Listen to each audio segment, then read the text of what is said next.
Please rise and join me in the Pledge of Allegiance. I pledge allegiance to the flag of the United States of America and to the republic for which it stands, one nation, under God, indivisible, with liberty and justice for all. Before we get started, I actually wanted to, one issue that I was talking about with Larry before the meeting was, I perfectly planned my vacation to be away for both meetings in August. I was wondering what everyone else's schedule were, if we could potentially move the meetings now. I've scheduled for the 11th and the 16th. So it's a work session on the 11th. 11th is a Wednesday, right? And the regular meetings on the 16th.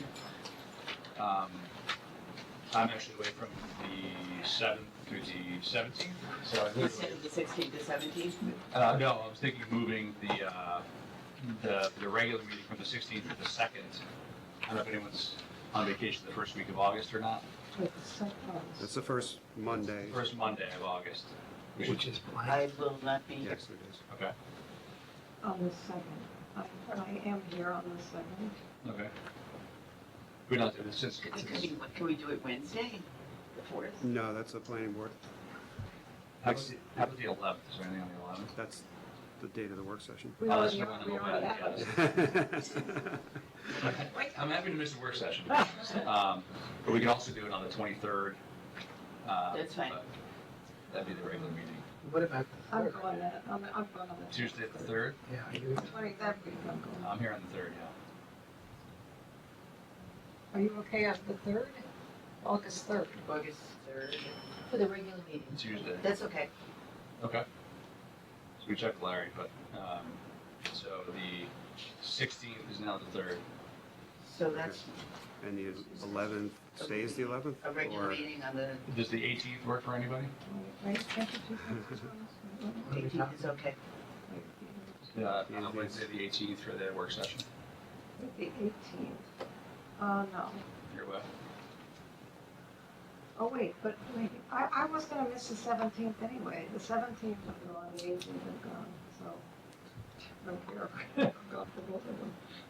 we have a 16th, the regular meeting, right? That's what it was, yeah. That's where we're moving the 16th to the. Oh, you're moving the Yeah. 16th? No, I'm looking at August, we have a one. Yeah, that was the original schedule. All right, so no, Okay. no Okay, 16th, sorry, which I was sorry. good for. So the current meetings are the 11th is the work session, the 16th is the. Yeah, I regular got this, meeting. and so we moved one of We them. moved the 16th to the 3rd. Okay, and then the 11th. The 11th we're still working on. Okay, now I'm sort of back. And the 4th doesn't work because it's the planning board. So it would have to be the 11th or the 18th. Connie can't do the 18th. The 18th, August, okay, no, okay. But You know what, why don't I can email everybody or figure this out tomorrow. it can't be the 11th either, right? Because you're, I'm away, correct, so, but you just miss a work session. yeah, so we'll figure, I guess you'll have an email tomorrow, we can figure it out. Okay. It looks like we might be able to move the 16th to the 3rd anyway. How about the 19th? Just one more date It works for me. Yeah, so for we the could, work session. yeah, we could do that Thursday the 19th potentially. I have to check. Which is which? We'll send out an email. Send it. There's I know, it's much harder than I thought. All right. I'd probably still be gone now. Okay, well, we can try to figure it out tomorrow. Next up is discussion of the Main Street, side street plaques. I don't know if you want to kind of join us, Paul? Sure.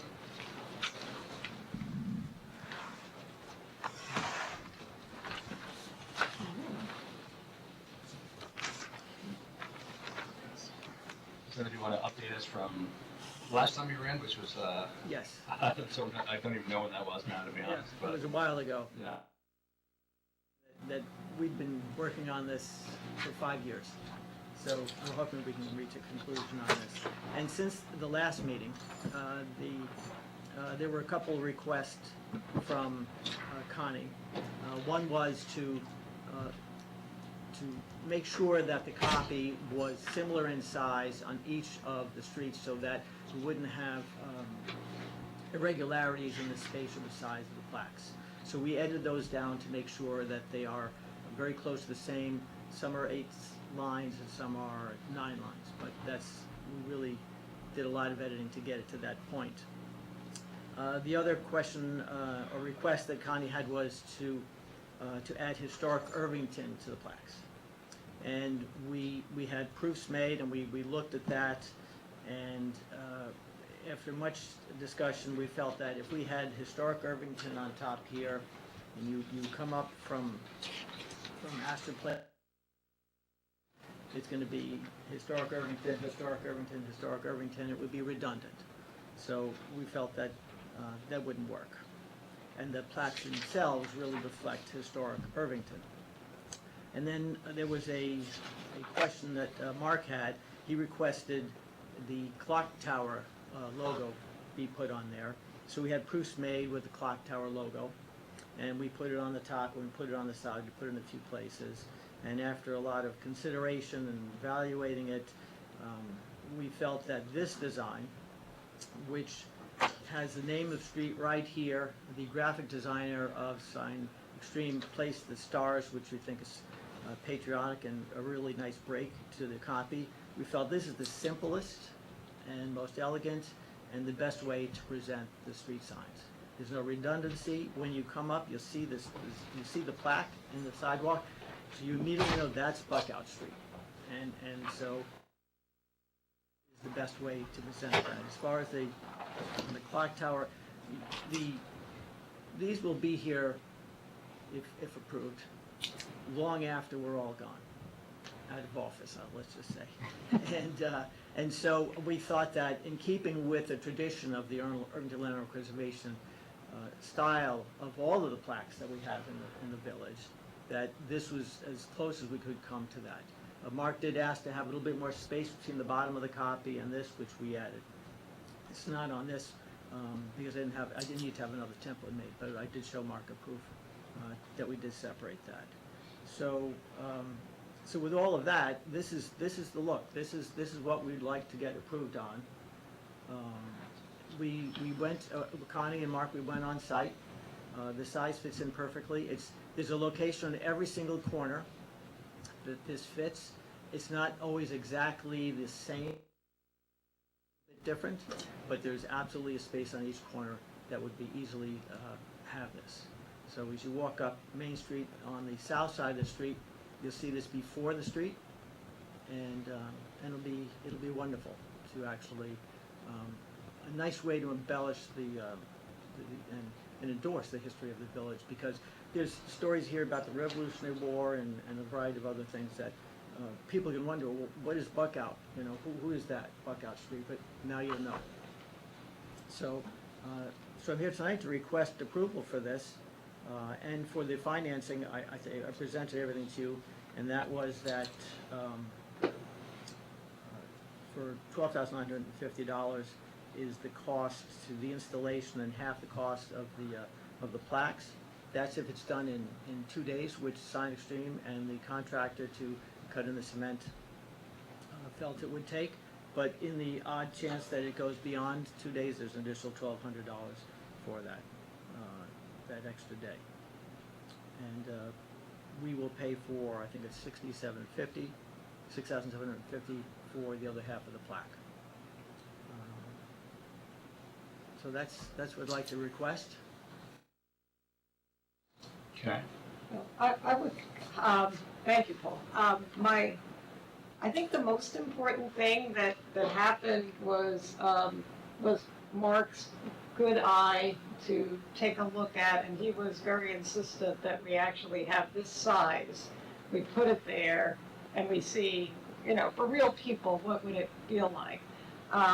So standing there was very valuable experience, and I was pleased that it looked like a good place, a good size, and more importantly, Mark thought the same thing. I think the 5 years' time of working on this is also pretty impressive, and I understand the look that your group has had over the years, and they've been preserved, and they're there, and they stood the test of time. I think people appreciate the ones that they see on the library and elsewhere. My one concern, and Paul knows this, was I was very happy to see a plan that had the new logo And that logo is on our website now, and it's part of the design that our professional designers created. And it is a clock tower, and with my role with downtown, tourism development, getting people to see Irvington as kind of a branded place, I was sad to see that the logo didn't fit in a way that met your needs or Mark's aesthetics. So I am going to support this project for my old statement that the enemy of the good is the perfect. So I think it's a good project, and I think it would be helpful in many ways to both the residents and visitors here. So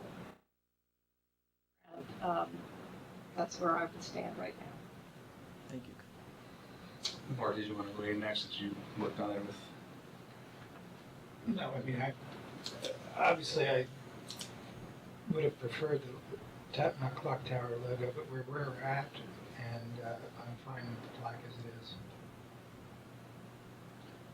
No, I agree. I think that trying to incorporate the clock tower you would have to put it on top and it would look like a little hat. So, and you would have to really reduce the size of the print to make it, to fit it within the context. I like this. I personally, I know since I've lived here, I myself had no idea what the street names meant. And people, once I learned, people have asked constantly, why is this called this? Why is this called that? So, and this is simply factual, conveyance of factual information about the source of the street names. This is not an editorial, it's a factual, historical project. So I am in support. Yeah, we've had the historians of the village, Eric Weisselberg, review this, edit this, guide us on all this, and the Indian Historical Society and Pat Ryan oversaw all that as well. So it wasn't just us saying, here it is. We really want to make sure if we're going to embed this in the sidewalks, it's better be accurate and better be correct. Yeah, and I think that probably leads me to the one question I still have that I think we should probably discuss is, in 5 years, a lot has changed as well. I think the awareness of who people are. Like as you say, I didn't know who these people were either. I actually thought that they were from Irvington's history, not the greater fit. Or at least I thought the majority of them were. I knew some of them were older than that. But obviously there's, it's not all, roses and fantastic stories and, like the John Buckout story about getting bayoneted at 93 is great and all that kind of stuff. But, I think all the tenant farmers did have, slaves, as we've come to learn over the last several years. And, I think my question is, and I think the Landmark Preservation Group has discussed this, but is that something we want to put on these signs as well, where it says a tenant farmer that that was worked by included had workers that were enslaved Africans or something like that. Is that something? And I always know too that there's always limits on space and things like that. But is that something we want to have on here, on each one as well, to tell more of the full story, for lack of a better term? And I think that's the question I have for my board. Obviously, the Irvington Landmark Preservation Inc. So that's to me that's my one final question. I think the idea is good. I've kind of gone back and forth if it should be on the ground or if it should be on the wall. But I know the three of you and Larry worked on ensuring that it wasn't going to be a tripping hazard or slippery when it's raining, or it wasn't going to get worn down, all that kind of stuff. So I think that those questions are all good. Now it just comes down to the actual wording, and some are 8 lines, some are 9 lines. Obviously, they all wouldn't have to be changed, but is that something that we want to put out there, in all in one place? I think that's my question. Well, let me start, and just to give you all a perspective from the Irvington Landmark Preservation Committee. We did discuss that because that topic was raised a while ago. And we felt that since there's going to be a bas-relief monument right on Main Street, slavery, and as well as on Buckout Street, that there was no need to put it on these plaques.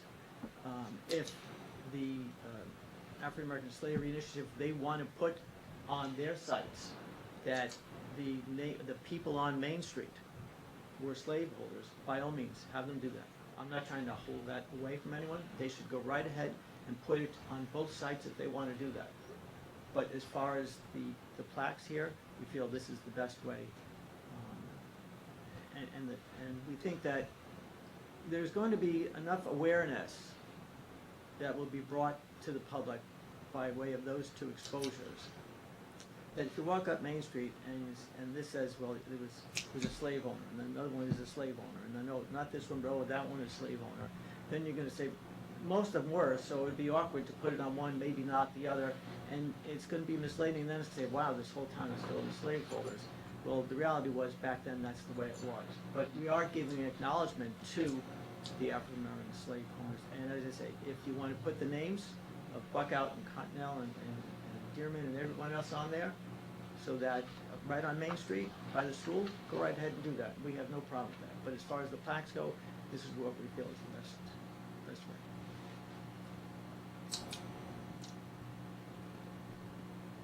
Anybody else have thoughts? Well, I mean, we're not, in the long run, we're not limited just to metal, meaning that we do have additional signage and, you know, the billboards, the wayfinding down at the train station or anywhere else.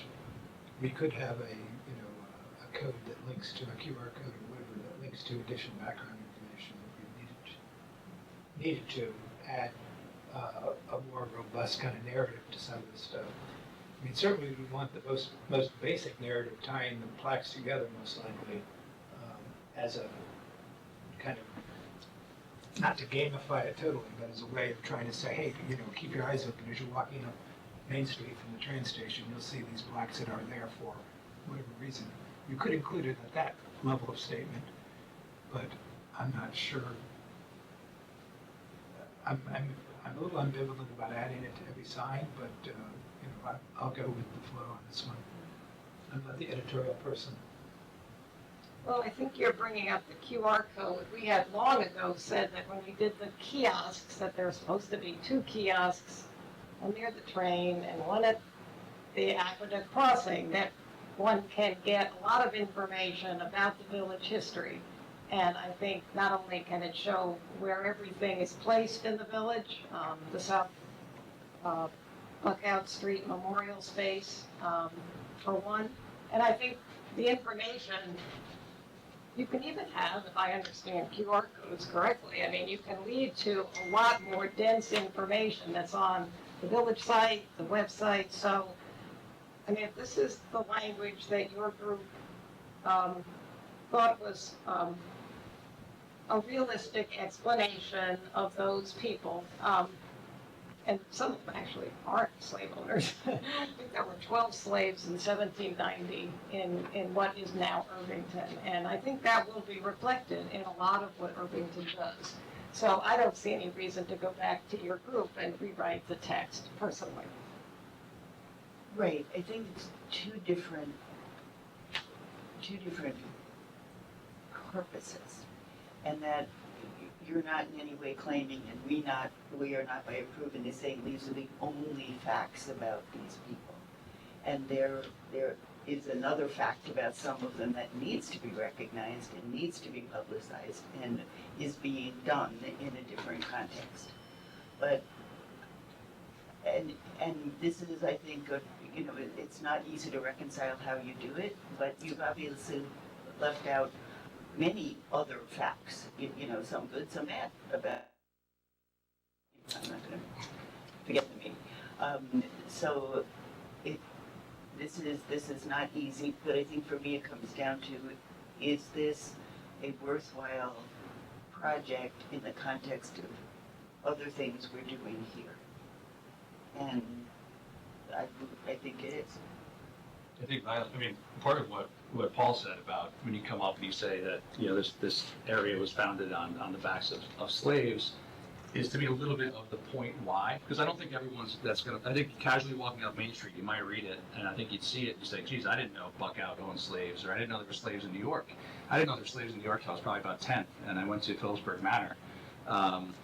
And, so to me, I think that's almost, to me, that's part of the story of the area. It's not Irvington's history, because Irvington didn't exist, and I understand that piece of it, but the area itself, I think, was much more. I think growing up in the North, we always, looked down our nose at the South that had, slavery until we took it away.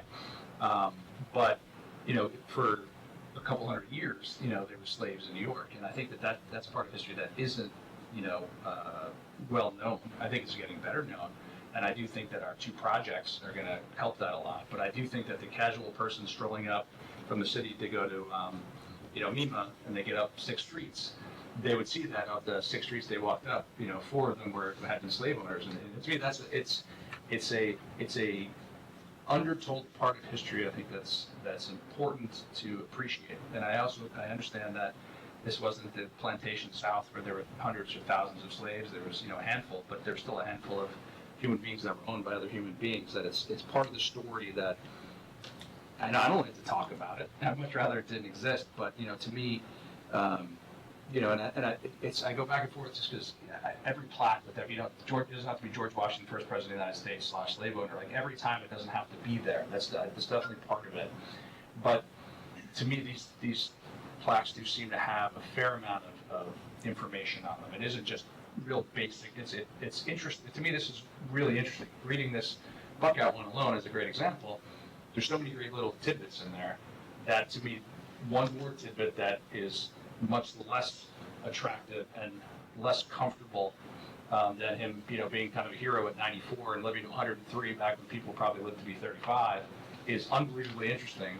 But the fact that he was a slave owner to me is also kind of equally interesting in a completely different way. So I kind of, especially, and again, it doesn't have to be, 5 lines about him owning slaves, but I think a mention of it for the slave owners, especially those that, we have definitive proof that they own slaves, I think to me would add to this project as well, because I think it does bring everything more all together. And then they can find out, if they want to find out more, like, oh my God, he really owns slaves? How many, like that kind of thing. It could be, that might be the thing that sparks them to learn more about, the people. So that's my take. If we had, and Connie had mentioned this before, if we had the kiosks we've been talking about, both by the train station and up here, if we could, that might be a place where we could mention that or list some names and at the same time direct people to the burial ground, which would make the point. This is a tough one, but I mean, how do you present the full picture, but in a way that best recognizes the complexes? Yeah. I mean, just one little aside, I'm not too sure how happy the Irish laborers were either, and I'm not implying they're slaves or equating the two, but, the point is that there's all kinds of potential issues here. What is our obligation to give a full explanation of all of it? Yeah, well, to me, In an 8-line plaque. Right, and I get that for sure, but to me, it's more, we wouldn't need an 8-line, we wouldn't need a whole other line even, it's just a mention. So it's almost like one other fact was, the tenant farm also had slave, to me, it doesn't have to be, this doesn't have to be the history of the slave people that they owned, but it could just be a mention, so you could find out about it. Because I do think it's the way you're finding signs, we might have them, we might not. And, in 10 years, I'm going to have, are we going to even use QR codes? To me, those are kind of things that go away, as opposed to, again, as Paul said, these are going to be here long after we're gone.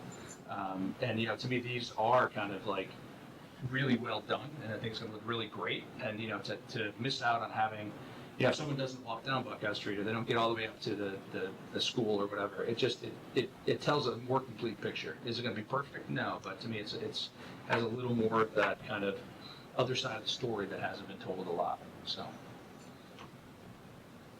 Well, if people come to the train and they get information, and they come to the aqueduct because there are two gateways, and they can access information about what Irvington stands for, believes in, and is all about, I think they will get that concern that you have. And I guess if Paul is looking for approval from the board, should we go ahead and do that? I understand your point of view. With the editorial work that's gone into this, it seems to me it might be fair to them to move ahead. And, we've stated publicly that this is an important part of our history and we don't plan to pretend it's not there. So I'd be happy to let Paul move forward. This is the matter of approval. Well, my feeling is, one is I wish Larry was here because I think he might have some interesting viewpoints on this monkey.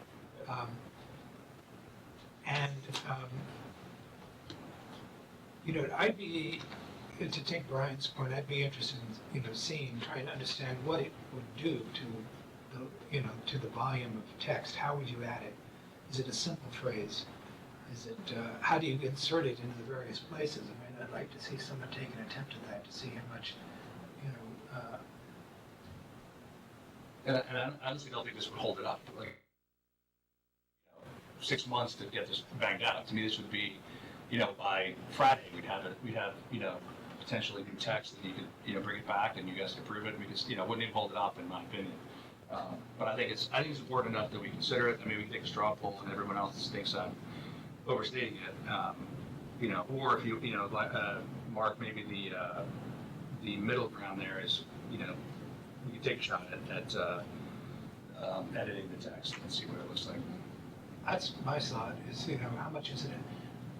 I'm not trying to minimize it, but, what can you say with the fewest amount of words that gets that message across and that can work on the various plaques where it needs to go in? Obviously, this plaque is enough room for a few, a very short sentence. Where you put it, I don't know. Yeah, but I think to me, That's the other. I think we're, there's every place there's the tenant farms.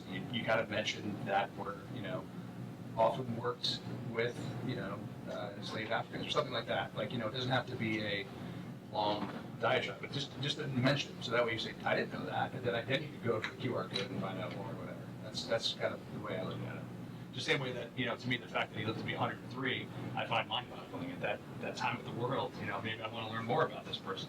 But I think it's the same kind of, it's to me, it's just bringing up the one thing that's never brought up, and it wasn't brought up my whole life. And I think that's why I'm trying to be not defensive about it, and I completely know what you're saying too. That I know it's going to be highlighted in other places, but to me, we know that people don't often go looking for history. Sometimes you have to thrust it upon them, and I think that this does a great job of that.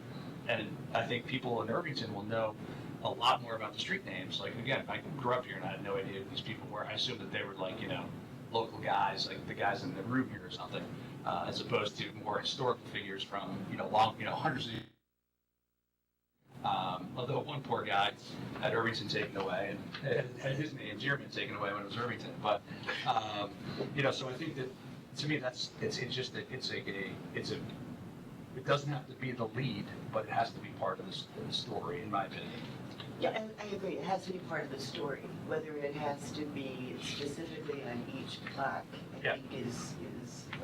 And I think when I was started to think about this, last week or whatever again, originally I was like, again, went back to my George Washington example. If you just have the picture of George Washington, first president, you don't have to have it in there. But if you had, now, if you had, a full paragraph, it might be mentioned. To me, and these were, when I went back and reread them, there was enough information here that, to me, kind of both visually you could fit it and, practically you could fit it. And there were kind of probably places that you could be edited in as well. But that's all. And again, I don't want to hold this process up. I want this to go forward because I think getting the story out there is important, good and bad. So. Knowing and seeing the text in longer versions, if these other projects were not part of what we were doing already, I would be more inclined to say we should add more information and yes, that information. But there was a lot left out about all these that was pretty interesting. And when Paul said it was hard to edit that down, it was, because there was a lot additional about these people that were very interesting. But in the interest of what's a person supposed to pick up when they're stopping at a spot, well, they should say, I want to learn more. And if they want to learn more, they have some pretty easy ways of doing that if we do what we said we were going to do. And if it's not a QR code, the kiosks can change and do it in a different way. But a map that shows, here is this South Buckout Street Memorial Space, and here's this, and all the way on Broadway is the bas relief of Washington Irving. I mean, it would be a full picture of Irvington with its pluses and minuses. So, I don't know, to ask them to change the editing, and, I mean, I was willing to give up my clock tower in the interest of, they've done a lot, they have edited it, it's been vetted. I think it's just time to let this go forward, knowing that your concerns are covered in other ways when you take a full Maybe picture. covered, maybe covered. I mean, I think they the reason why I'm talks more is in terms of editorial is, this is effectively becomes an official statement. It's in bronze, it's embedded in the sidewalk. And so, I don't want this to just be something that's, the history of the victor in a sense, And so, as Brian points out, it's an unpleasant fact, but it's a fact. And I think that if it can be done, I don't see the problem of bringing it forward in any educational environment. And these are, many educational environments, bubbles on the sidewalk instead of telling you about. It certainly won't paint the full picture. You'll still have to do more research, but to me, it includes you in, and that's part of the picture. Absolutely, yeah. That the narrative is not all so, clean, shall we say. And I appreciate that, but the thing that I think is also gonna be very, very permanent is all parts of what gets developed at the South Buckout Memorial Space. That is gonna have things that are equally permanent and very sensitive and very contemplative. I mean, it's a way to contemplate what was, toiling here, creating wealth for a community and getting no compensation, and not even having markers on or graves that we even know for sure is actually there, and having bones thrown away. I mean, that's a horrible situation, and that's why we're making a very big deal, and the village is having a very important community-wide talk about that. That, to me, is a very effective way to make exactly the point that you're talking about. But to take this gift and the group's decision on what, and asking them to now put things back in, I mean, you could say, forget it, I mean, when I got the answer, forget it, we don't get the clock tower, I thought, okay, again, the positive outweighs the negative. And the positive is very positive about having information about those streets. And I can't believe that people who would visit Irvington would not get the message that Irvington cares about recognizing the enslaved who were here. So I don't see the reason to ask them. We can ask them, but if they say no, I think it's a worthy project.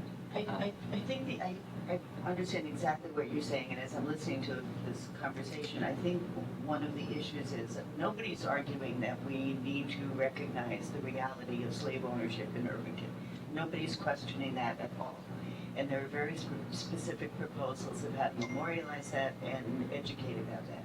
I think the issue related to this project is, do we, and to what extent do we need to indicate which of these particular people own slaves? So it's like, it's one thing to have a plaque talking about slavery in Irvington, and there's signs going up and down Irvington streets talking about the other things that, these people in context. And we're leaving out, obviously, most of their lives. Some of them beat their wives, some of them cheated at cards, some of them, did other nefarious things that we're not necessarily putting on their plaques, even if they're well-known facts.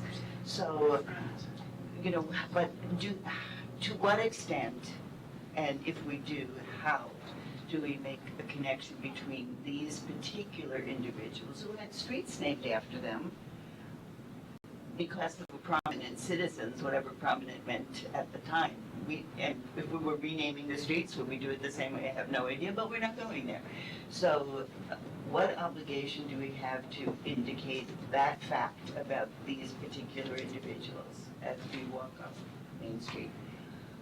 And my thought, is there a place for, that's why I was thinking about the bigger signs, like at the foot of Main Street at the top, but where we specifically include that information about the people, the street named people who were slave owners. I don't know if that does it. I just find the idea of putting like an asterisk on these signs is I'm not sure that answers it in any way.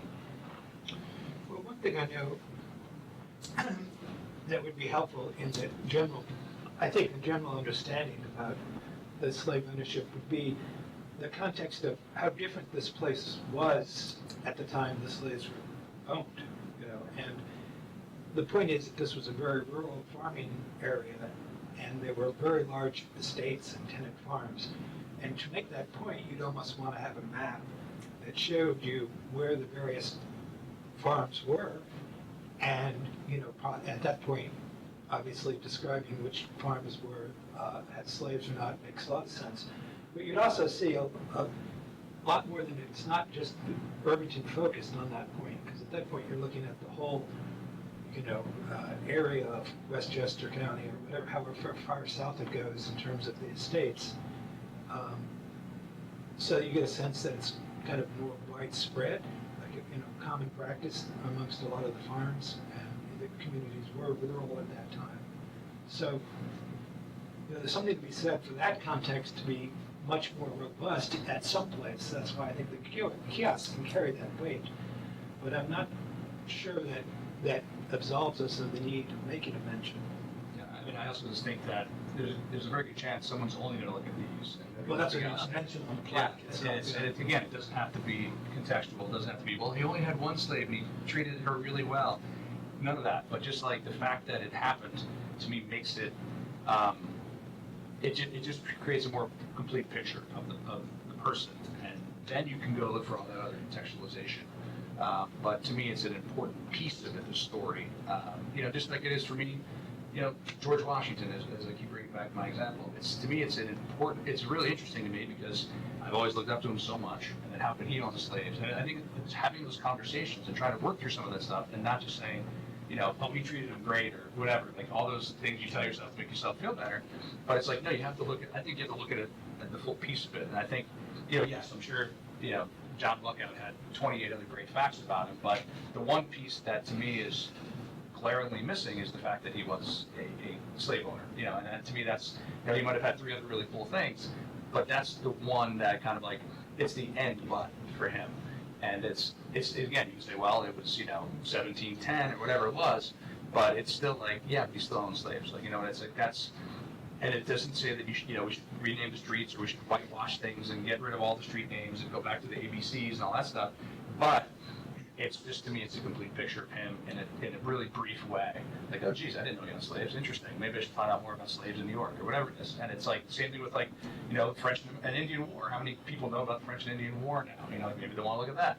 But it's just, to me, it's one very salient missing point from, their stories. So the idea of discussion really interests me because contemplating in context that Mark is bringing up and also the whole idea that you Excuse me? Sorry, I'm just freezing. Oh. I don't know what it is, I don't know how you guys. That's why I wore a sweatshirt. Yeah, Oh, yeah. I thought wearing a long I put shirt. sandals on, I thought it would be cold, I put my socks in here. I don't have them on. No, the idea of encouraging conversation and discussion, and Mark, your point about understanding the context, to me is quite important for this whole issue of the enslaved who lived in Westchester, on Phillips River Manor, down to Spike and Dival Creek in the Bronx, which was part of Phillips Manor. It went all the way down there. That was an incredible, vast manor, and the Phillips family were slave importers, you know. So I think that context, the contemplation, the discussion, the review, the understanding of the long-term effects, that happens better for places of contemplation, not just, oh, here's the fact. I don't think with all we're doing in Irvington, frankly, that, you know, what you're worried about would happen. So again, it doesn't seem right to me to say, let's add that to this. I mean, you can, if Paul, you decide you want to ask your board, do they want to change it and still do it?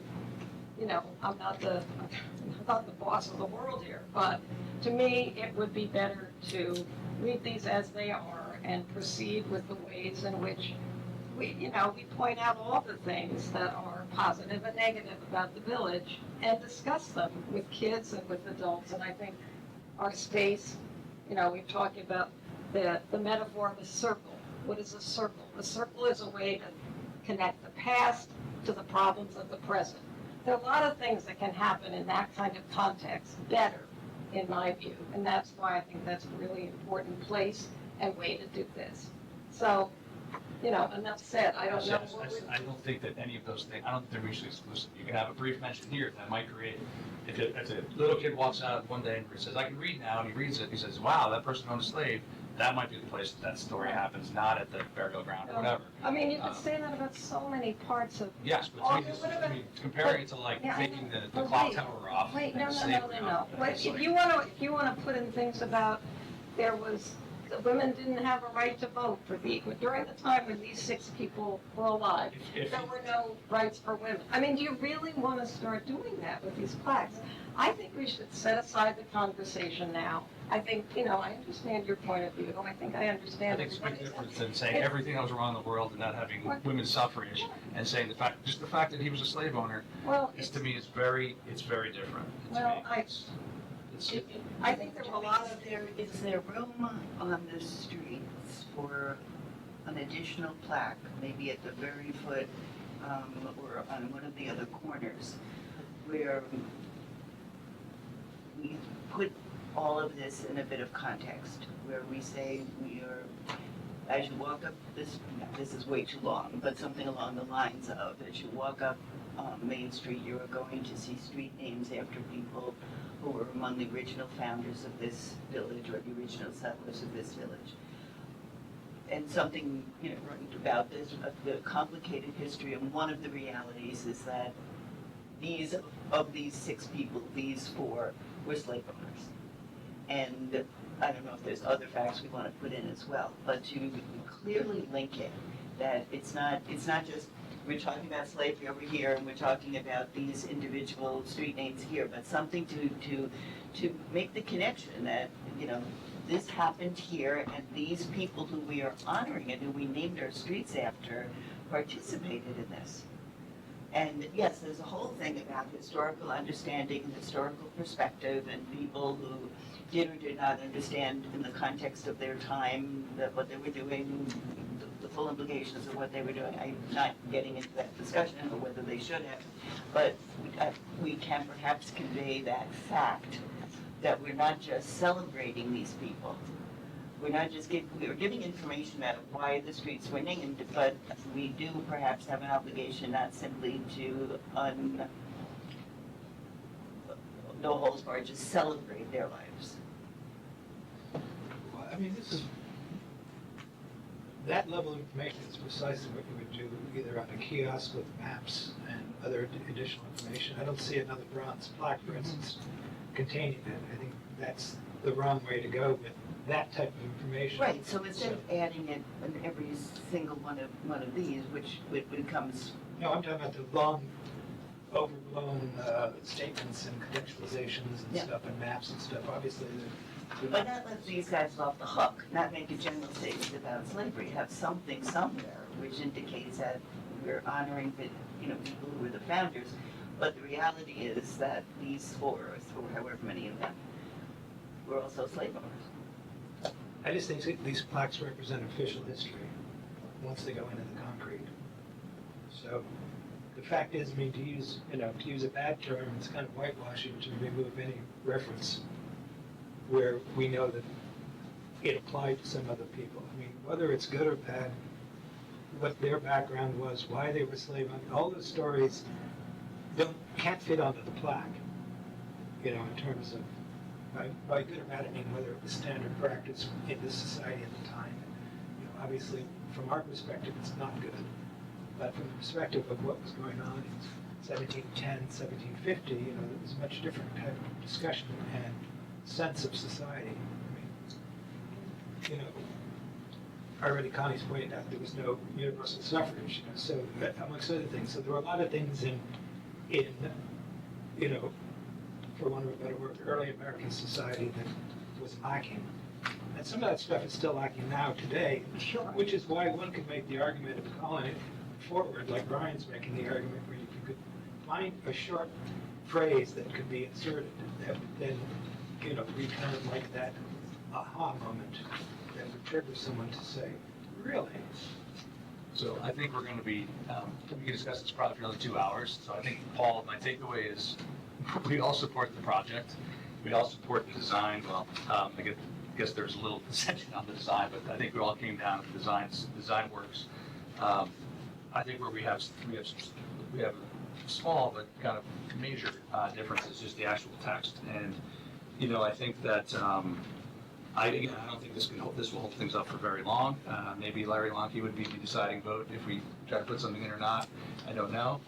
But why don't you give us, we'll get back to you in a few days. I mean, I think overall conception, I don't think anyone worried about the $12,000. I don't think anyone's worried about the size and the placement of them. So now we're down to, adding a half dozen words to a half dozen plaques. So you're almost, they're done with the 5 years.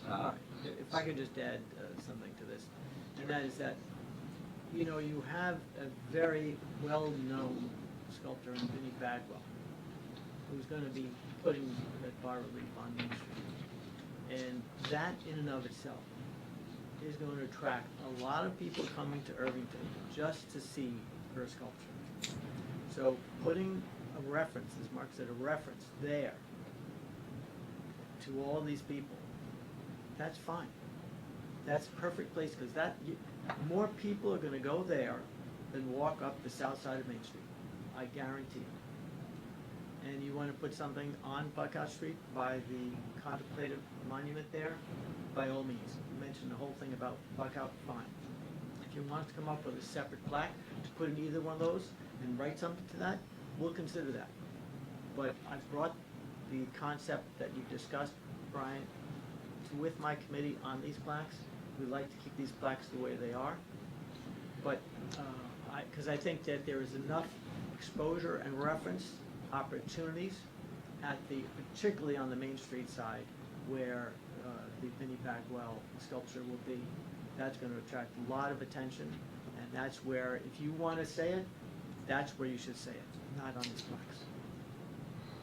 Okay. I mean, I think one of the differences is the village is, other than maintaining that plaque going forward, having any, we're not officially involved in it, and where we aren't officially involved in these. So to me, it almost is more of a glaring difference again, where they asked the village if we would consider a place, and basically the village board said no. So we said, go check with the school.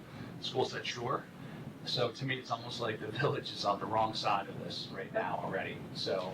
But I think a conversation with Jackie Cox, she would be very happy to be able to add something to that effect. Oh, I'm sure she would, but I'm just saying that like that particular, the South Buckout Street project is still, in our domain, but the Vinnie Bagwell project, is not. The village frankly passed on, the village board passed on it. So to me, it almost makes it worse to say like our piece won't have any mention of it, but we'll over-mention it on the piece that we weren't involved in. And I know that's not what you're saying. I'm just saying that's how I feel sitting in my seat, since we weren't super welcoming of the other project. But we are very welcoming of a very important project that we have a designer that will be hired to do. And it is intended for contextualizing, discussion, contemplation, understanding, hearing the then and now stories. And that is a village project, and I think it's a very significant project. So whatever happens with getting that, we're right, that's not our project, but we do have some input into it, I guess. But, so, I think it's just, I guess the board has to decide what you want to do, and. Well, I'd like to hear what the board has to say based on what I presented. Thank you. Okay, thank you very much, I appreciate your consideration. The key is, we're not talking about long-winded addition, no justification, just a short way. There's a common phrase you can come up with that even I'll take that. condition like a tenant farm, that People suggested you might do that. Yeah, I can take a shot at something and just, I heard what you said, but I'll take a shot at it anyway. Okay, thank you. Thank you. Thanks, Paul. Now on to the discussion of marijuana regulations and taxation act. Did our CAB folks and want to join us? Sure. I ask. Yeah. Just so anywhere you can fit. Okay. Just CBD oil tonight.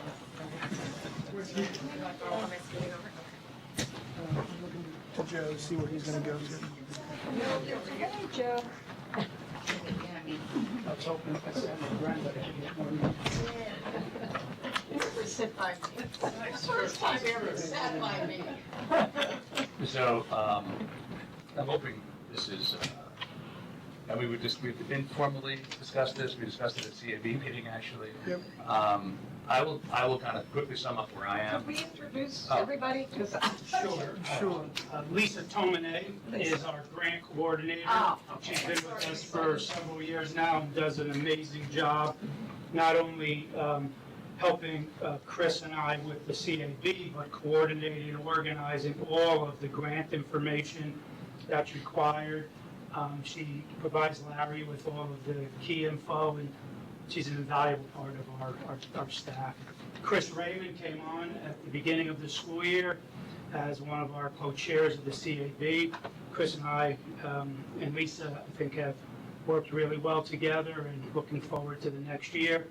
A longtime Irvington resident, and has young kids, so he's able to give us the perspective of high school students and others. So we're lucky to have him. Remember also, we have Attorney on it. Hi, Mary Ann. The expert on the law, actually. So I'll quickly do my summation, and hopefully it won't be as long a discussion as the first item. But where we stand now, for anyone not too familiar with this, is the village board by 12/31 has to decide whether or not we were going to be opting out of allowing dispensaries and what are they called? On-site consumption. On-site consumption. It's hookah bars. Yeah, lounges. I feel like they should have come up with like a completely unique name, but and we can opt out of one or both by the end of the year. Otherwise, it automatically goes through. As of right now, New York State hasn't really detailed many of the regulations around it, including the board that's going to be overseeing it, similar to the Alcohol Control Board.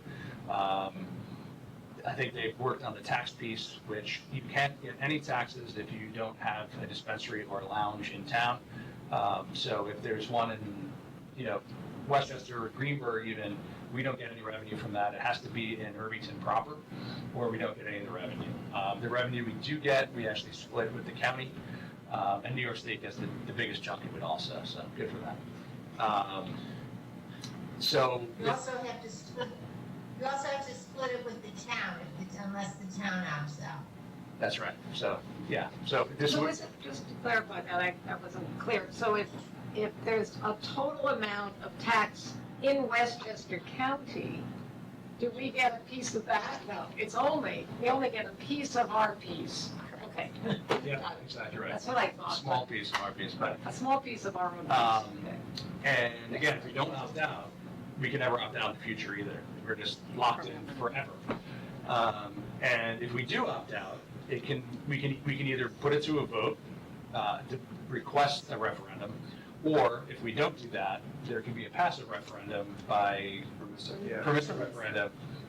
Permissive referendum. Yeah, by how many, like, what Permissive referendum. what percentage of voters have to, 25%? 20%? What's the percentage of voters? 20% of the people registered to vote in the last election, Okay. They have to petition. in the last for- statewide election. I think it's 20%. I was getting it for towns, cities, and villages. I think the villages were, but I'll tell you just a minute. Yeah. But anyway, It's- it's a percentage of whoever voted in the last gubernatorial election. Okay. So, No, I'm sorry, Brian, not who voted, who were eligible to vote. so it's a bigger number. Yeah. Okay. It's a big number. So basically, the questions we're facing are: do we want to opt out of either or both? And then if we do we want to call for a referendum, or do we just want to see what happens and roll the dice if anyone else cares enough to go for a referendum? Now, that's kind of, to me, the background that I did a very poor job at. And I'll just switch gears and just kind of talk about this publicly, my opinion of this publicly.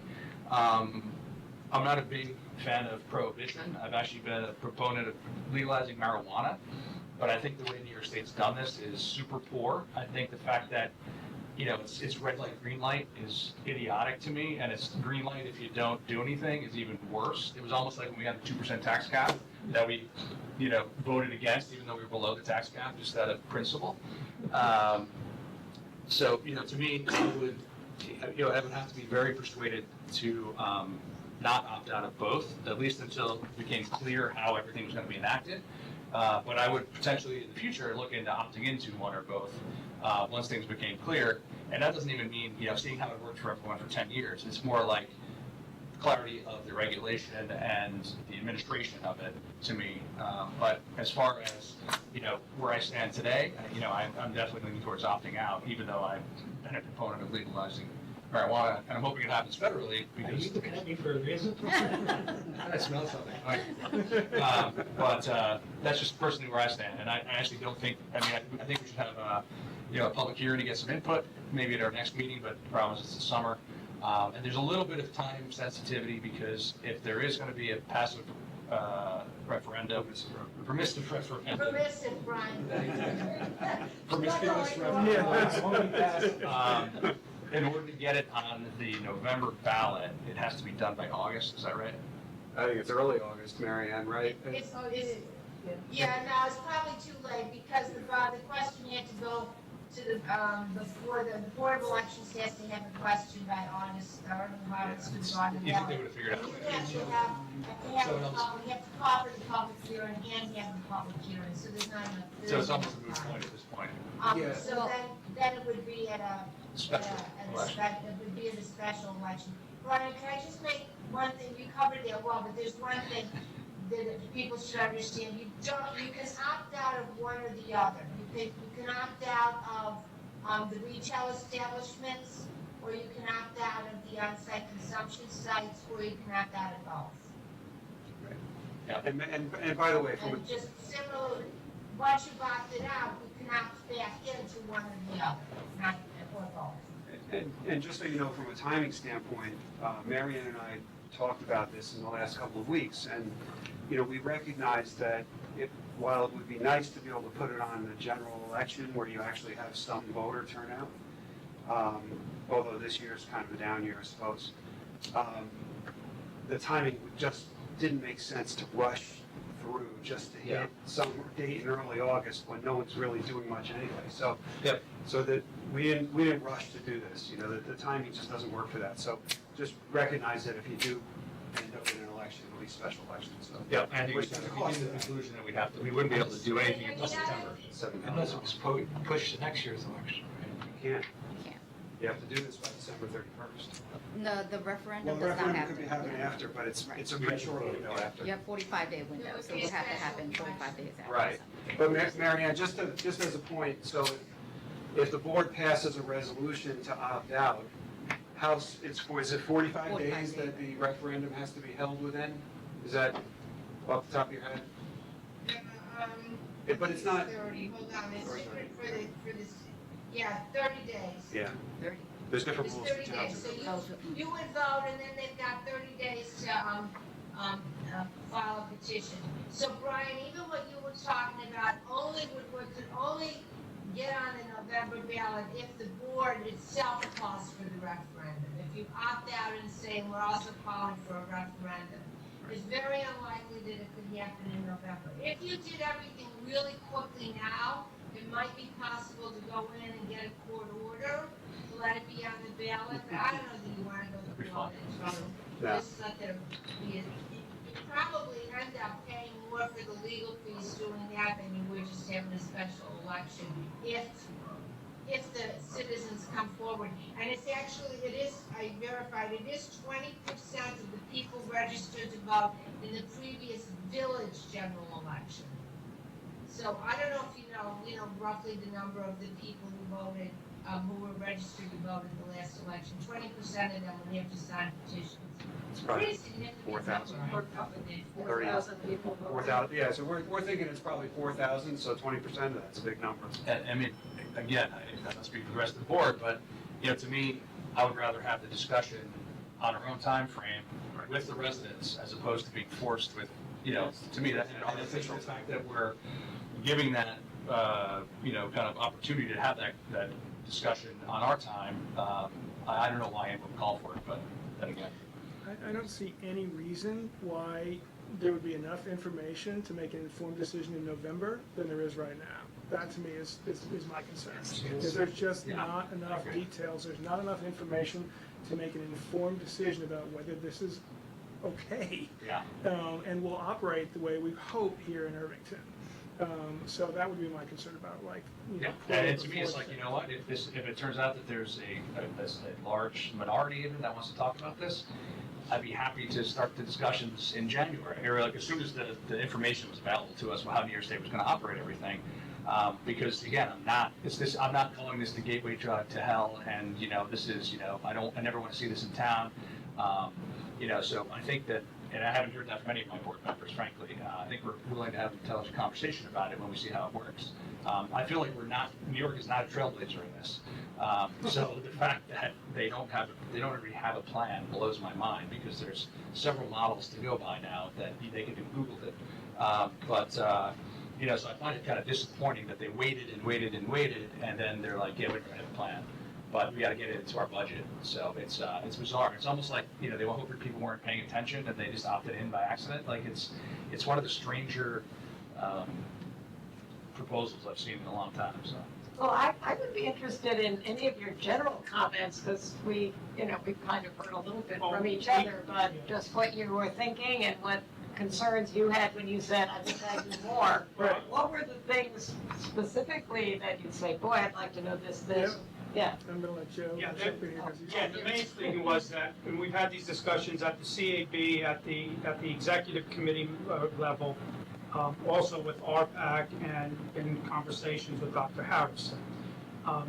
There's just not enough information, as Chris said, for us to be forced to make a decision right now. It's very clear to us that the best option for the village is to opt out, and then when appropriate, have further discussion.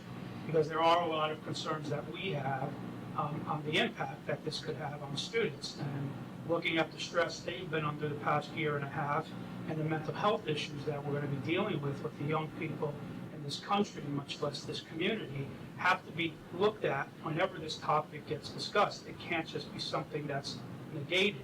as difficult a conversation as it is a very important part of this, at least for us. To me, I think the biggest thing too is just like, we know that it will be regulated. There is a board that will be regulating this. We don't know what the board is. We don't know what the regulations are that the boards are gonna enforce. That to me is a huge thing. So it can be, we can install a dispensary here in Irvington and we have no idea how that establishment will be regulated. We don't know that answer yet. We do know there's a large portion of this that is beyond our control. They are allowed to advertise it here in Irvington. There's, the only thing we have control over really is whether or not we allow dispensaries or whether or not they allow the lodges. And I, for one, don't know where they would be also. I mean, I also think that the people who are proponents of this have proven to be very well-funded, right? Very active, and that's why we have it, legal throughout the state right now, and it's moved so quickly. But I'm guessing that you couldn't do it here on Main Street because of the schools, but could somebody open up a dispensary in the, Cosmo building? It just seems like there's probably a lot of space there, right? How many feet from the school? Yeah, I'm not sure. The distance requirement from the school is only 500 feet. 500. Right. The law, the old distance requirement is 500 feet. There's plenty of spots on Main Street. And there's a lot of mixed use here in Irvington, right, along Sunnyside and East Irvington. Like, there's places that I think a lot of people are gonna look at this and say, well, it's not gonna happen in my backyard, and I don't think there's any guarantee that that's the case. Yep. I, for one, as a Well, parent, you know, am wondering one- where could this pop one up, thing and on how close that would it be to my kids? I'm sorry, one thing on that is, it couldn't happen just on any block. You have, this area has to be zoned for retail use. Right. So you're pretty much talking about just the zones that allow retail. So it couldn't be on East Sunnyside, whatever. Well, isn't there like a So, deli though? I know that deli is closed on East One other Sunnyside. thing you No? won't know until later on is, that you may sorry. want to factor in is, what are the other villages doing? If you're the only, if everybody else is opted out, and you're the only village that has allows pot sales, I suppose it's good, you can get a lot of taxes, but it also means you're having an awful lot of traffic. And, for that, and because I tell you that I'm in Massachusetts now, where they just opened a couple here, there's a lot of traffic. And the other thing with traffic is they don't have a reliable test for driving under the influence of it either. So to me, that's another, That's if you have the lounges, yeah. the giant kind of open question for me, that to me, they're gonna have to figure out a way to test and know if you had in your system, what time frame, if you were just had in your, you still have in your system, or it was from Saturday night still. Lisa, do you know what coalitions have made decisions so far? So just for everybody's edification, my role as coalition coordinator, there are lots of me's, if you will, throughout Westchester County, and we do all confer on a regular basis. We have monthly meetings to kind of share best practices and an understanding of where our communities are at. I will say that everybody is having the same discussion, so Irvington is not alone. Some communities are leaning in one direction, other communities have opted out. At this point, I believe the only ones that I know of for sure are Somers and Eastchester, and I think I heard you say Dobbs and Ardsley. Dobbs, I don't know if it's voted yet, but Ardsley did. Okay. So what did you say, Somers opted out? Eastchester, And Eastchester opted out, and then, I and then guess Ardsley opted out. Mhm. But again, because it's I guess it's kind of a reverse, meaning you have to proactively opt out, or it happens, we won't really know the finals until the end of the year. What I will share is this, that all of my counterparts, as well as, obviously, you all know the work that the coalition, Irvington About Safe Kids and the Community Advisory Board, our lens is always with our young people at the center, and how we protect them. How do we create a safe and healthy environment for them? I will say that there is not a stakeholder, pro or con, that will disagree that marijuana is not good for young people, and thus the over 21 age limit.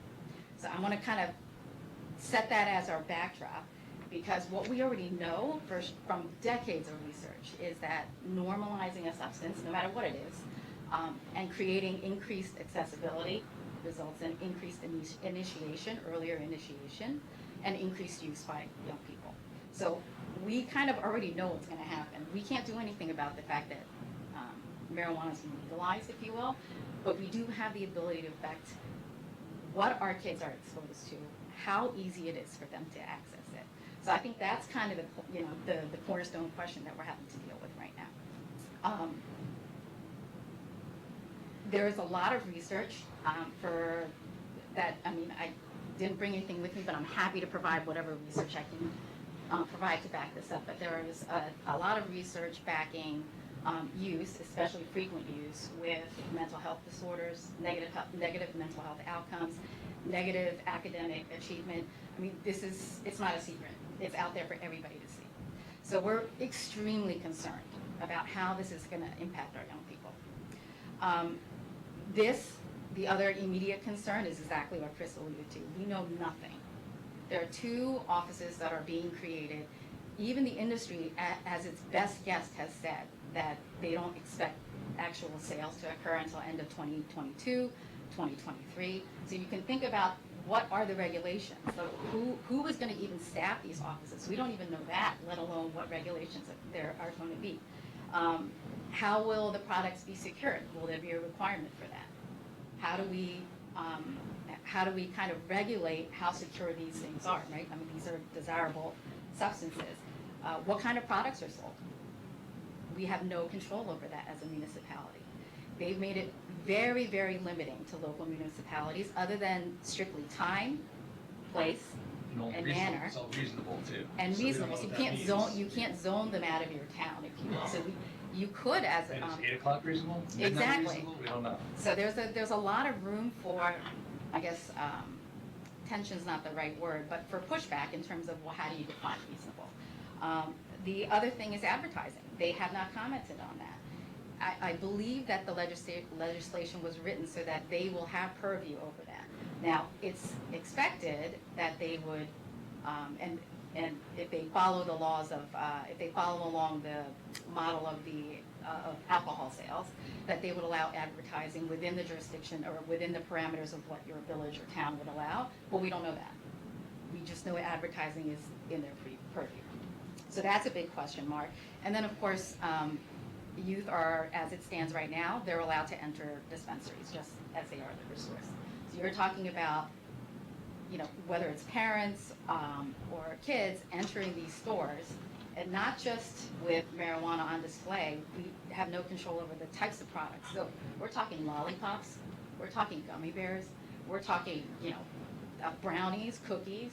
So it's really creating fodder for something that actually we've seen already before, which is what happened with cigarettes. And that's who the big investors are in this industry.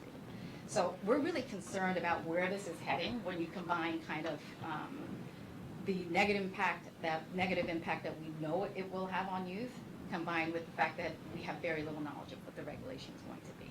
So that's really kind of the primary concern. I don't want to say secondarily, but kind of parallel to that, there are a number of public health and kind of, I'll call them community environment type issues. To your point about being on Main Street, do you allow a dispensary to exist next to Jourdain's, where a lot of kids go, or is there still a toy store on Main Street? No. Not anymore. Or even like the hardware store where parents may be walking by with their kids, or Main Street where a lot of kids will walk, in either direction. Do you allow those dispensaries to exist there? And what are our regulations in terms of smoking? Are we allowing, wherever we allow smoking currently, marijuana use will be allowed. I shouldn't say that, is legal.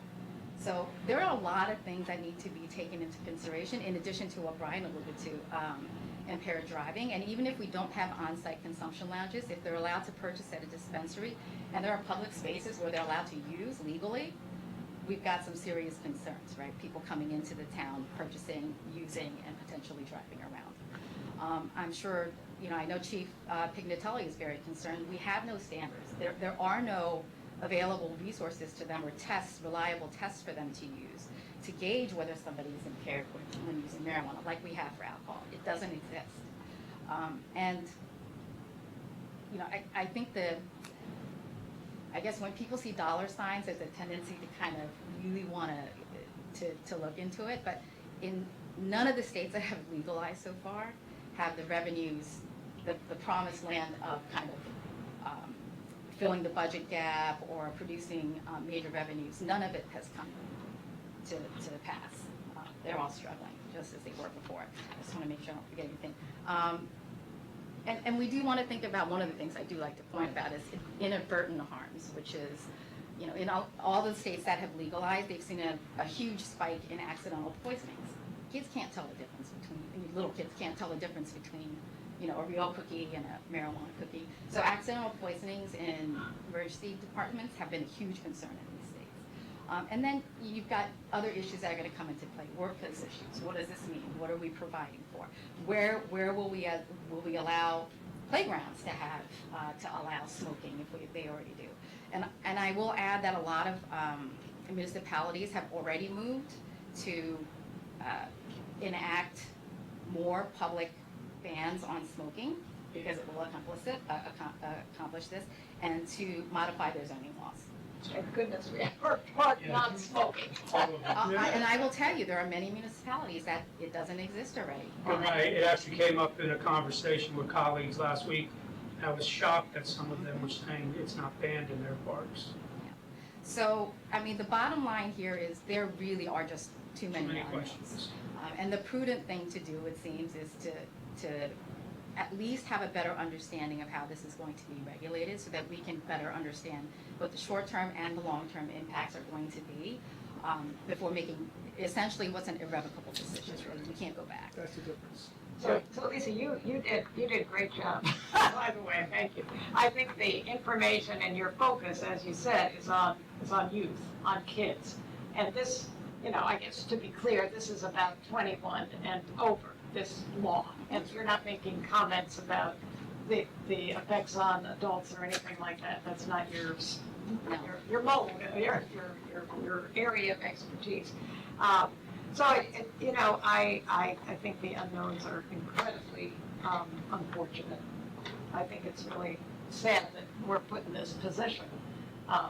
You're I right. mean, I've been a promoter of local business, you know, as one of my little hats that I've worn. And I really wonder, you know, if someday every little village has some little place and it's, you know, it's, the community takes great care to keep kids out and there are all these rules and, you know, I don't see that as a curse on all humanity, that's for sure. But I see that, you know, your expertise is about kids, and obviously that's a great concern to not just the school, We're not, to we're, us. we're like Lisa, like you said, Connie, in no way are we trying to say what should happen in the Yeah. doors of someone's home. You know, we're not trying to tell them that or represent them for them. What we are saying is that because we're responsible for the kids in the area of the village, that we have to have a position on where we fall on that, and we're afraid that if we're forced to go forward with it before everything is analyzed, there's going to be a lot of mistakes that are made that can't be undone. So it needs time, and I think it would be irresponsible for us all to not say no right now and then have the discussion where people like Lisa and Chris and the other side have a chance to talk it out and you guys can hear it. I think we have an obligation to see where the school district is going to be on this topic, as they're a major partner of ours. So you know, those things all need to happen, should happen, but they're not going to happen before the end of the year. So you've got to give us the opportunity to make sure the right facts get put in front of us. And this issue about opt back in, that's the one that I saw a lot of communication with Mary Ann. And Mary Ann, could you summarize that if later the village wanted to allow this, what would happen? I will in a second, but Connie, I just want to not correct one thing, but clarify one thing. You say we don't want kids in the store. The way in the stores, the way the law is drafted now, if somebody under 21 can't be in a consumption lounge, but they're not prevented from being in a retail establishment. They can't buy. Right, They can be They there. can go in with their parents, or they can go in with somebody who's over 21. And that's obviously a It just concern. seems to be, I don't know, whether it was an oversight or not, it seemed not to have been, but opt in, okay, when you opt out, you're enacting a local law that says that we're not permitting, cannabis, establishments, retail, or the on-site establishments in the village. So you're enacting a local law. And then, let's say, in 2 years, you decide, hey, you know what, they're not so bad, they're regulated pretty well. We want to, and then you would pass another local law that essentially revokes that law. Okay. So then you're opting back in. And maybe you say, hey, listen, you know, we're okay with the retail dispensaries, but not the, on-site consumption, facilities. So then you would just say, you would say that the, retail dispensaries are permitted, or the other way around. You would just enact another local law allowing the use in the village. Which is subject to And you permissive can do referendum. that, you can do that anytime. Any subsequent board can do that anytime. Oh, that's true, Larry. Is the rescission of the law, the opting back in, subject to permissive referendum? I know it was a point of debate. It seems it shouldn't be, but that's the position NICOM is taking, Right. that it would be subject to permissive referendum as well. So in other words, you could potentially have a vote to be able to get back in. You could have a vote. I mean, it's possible that you opt back in, and then there's somebody calls for a referendum on it, and it's voted down. That is a possibility. But I mean, that would be pretty telling. I mean, Yeah. if somebody had the referendum and the majority of your citizens voted down, well, maybe that's the right thing. Right. Okay, well, that's good information. It's not like you're gonna end up with some crazy decision, you know, some decision the majority of the people who came out to vote supported.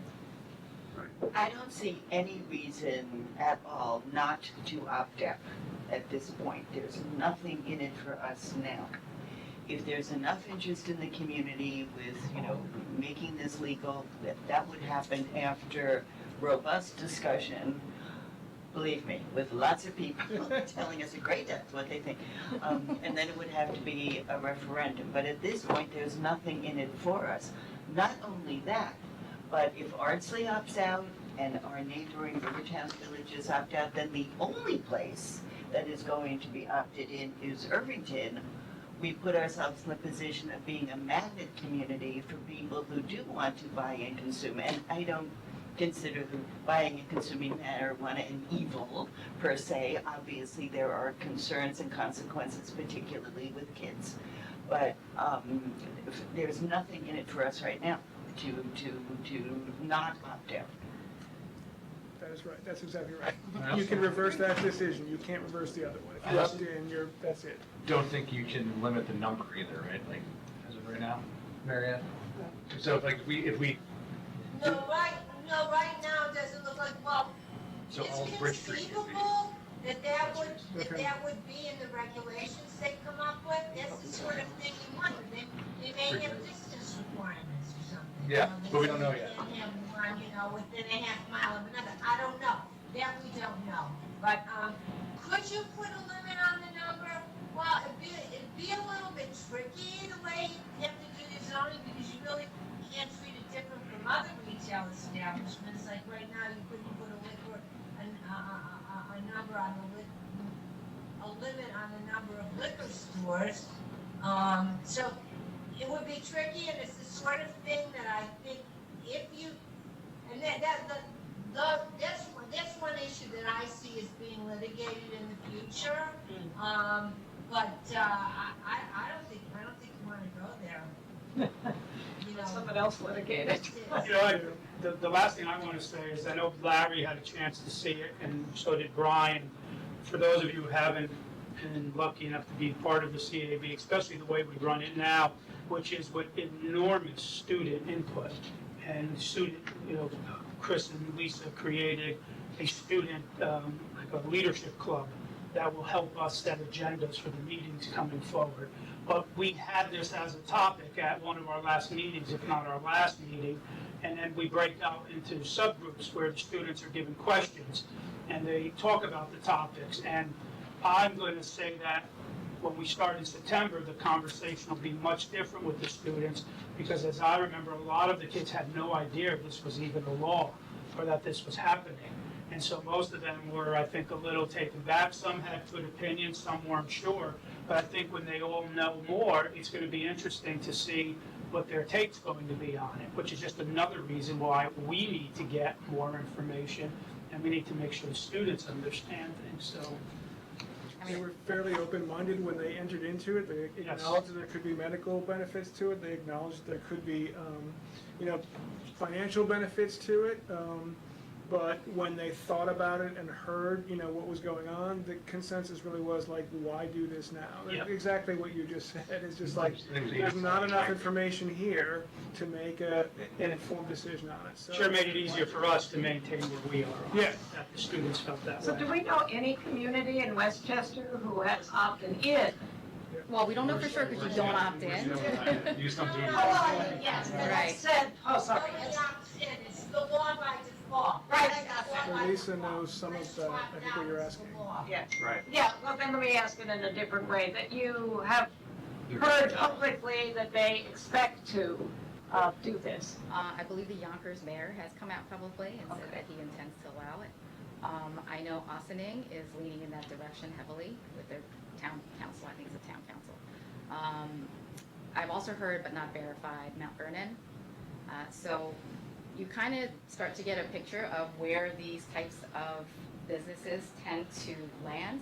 And if you look at the state, I mean, part of this is we have many examples. There are lots of states, or I don't want to say lots, but there are many states that have already legalized. And not only that, there are at least 5 states that have been legal for quite a bit of time. So it really kind of gives us a picture of how these things can unfold. And if you look in those states, the opt-out, and they've all had opt-out provisions, it falls along those lines socioeconomically. And if you overlay maps, let's say of Denver, with the socioeconomic demographics with the location of the dispensaries, they're almost identical.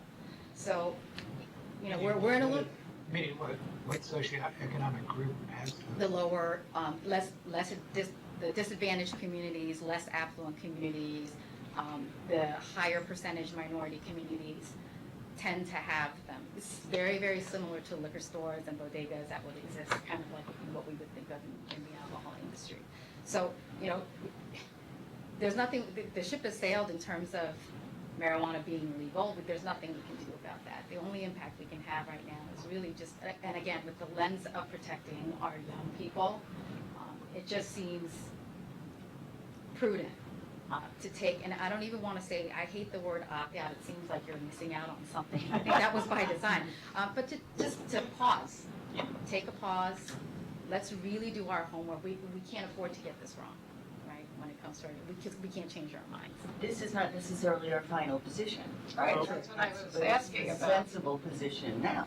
That's right. Exactly. It's just so bizarre that you can't like say, oh, it didn't work for 3 years, now we're opting out. I know. No, it can't. Like, it's, like, again, it's like, it's.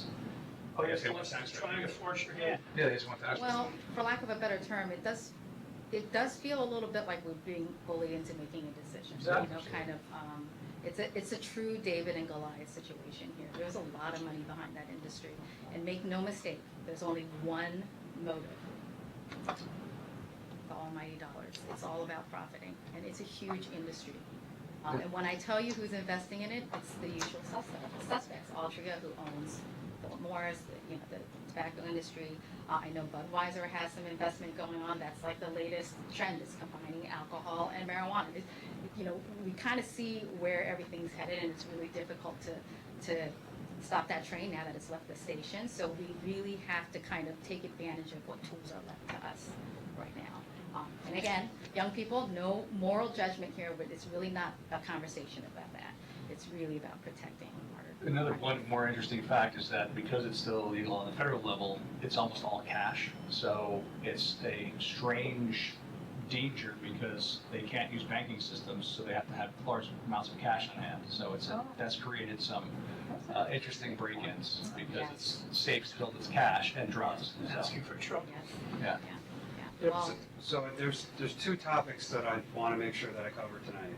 One of them, Lisa already already kind of touched on, which is the smoking, the expansion of the definition of smoking. And I know Marianne and I had a quick conversation about this. I know the Village of Dobbs Ferry currently has a local law that they've proposed, which expands their definition.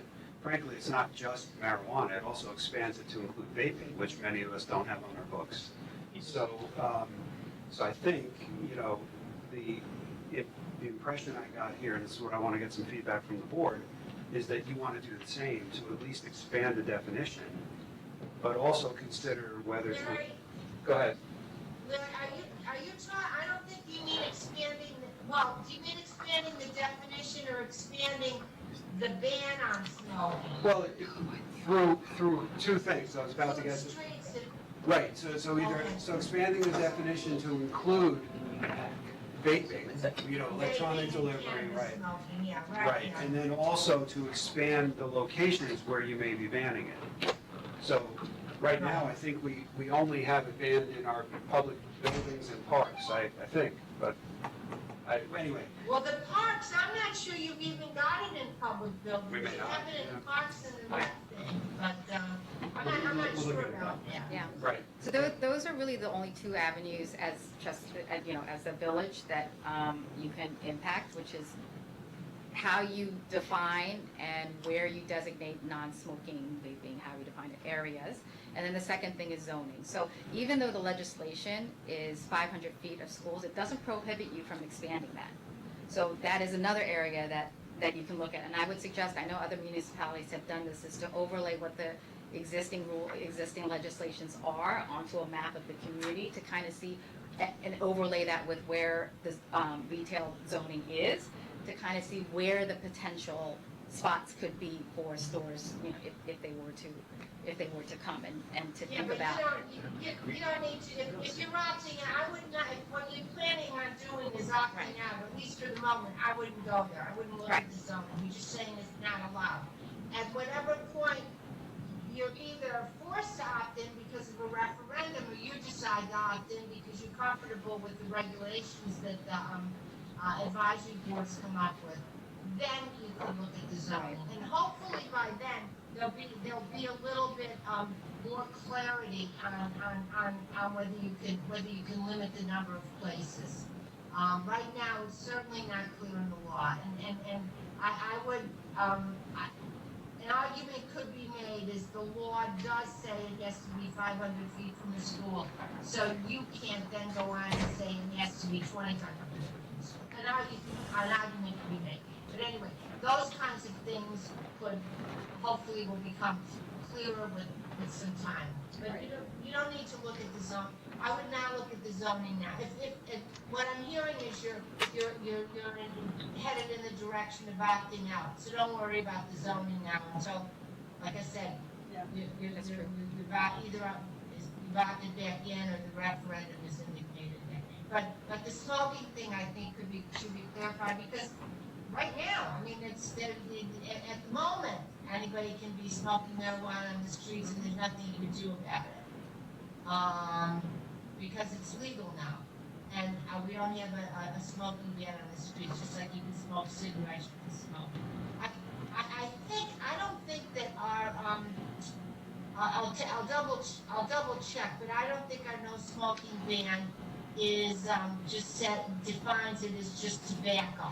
You know, so right now, I would say, if it says no smoking in the park, then you can't smoke, cannabis either. But Larry makes a good point about the vaping. I don't know whether that counts as smoking, so I think that should be clarified. To me, it's a conversation way before this cannabis issue came up. I had thought that we could have greater non-smoking around Village Hall came to mind. All of the steps walking up, but I don't know. Theoretically, are there limits on how much of your public areas you could say there's no smoking? Could you say there's no smoking on any sidewalk in all of Irvington? Theoretically. I suppose you could, I don't know, but I mean, that may be going farther than. Yeah, I know, I said theoretically. I think it would be mostly, yeah, there's a place, on Long Island, one of the towns has it, I forget which town on Long Island has a smoky bin, and they have it in their downtown area. Right. Oh, Great Neck. Great, Great Neck okay. has a bin. And obviously lots of Yeah. college Yes, campuses. yes, theirs about 10 years ago. They had their laws, it has nothing to do with cannabis, they just didn't know smoking. Yeah, well, we have a good start with our no smoking in our parks, so we have no smoking in our parks. And to me, I Yeah, think we you did. have that now. I think it should be clarified about the public buildings. I'm not sure. But I think it sounds to me like that's your intention.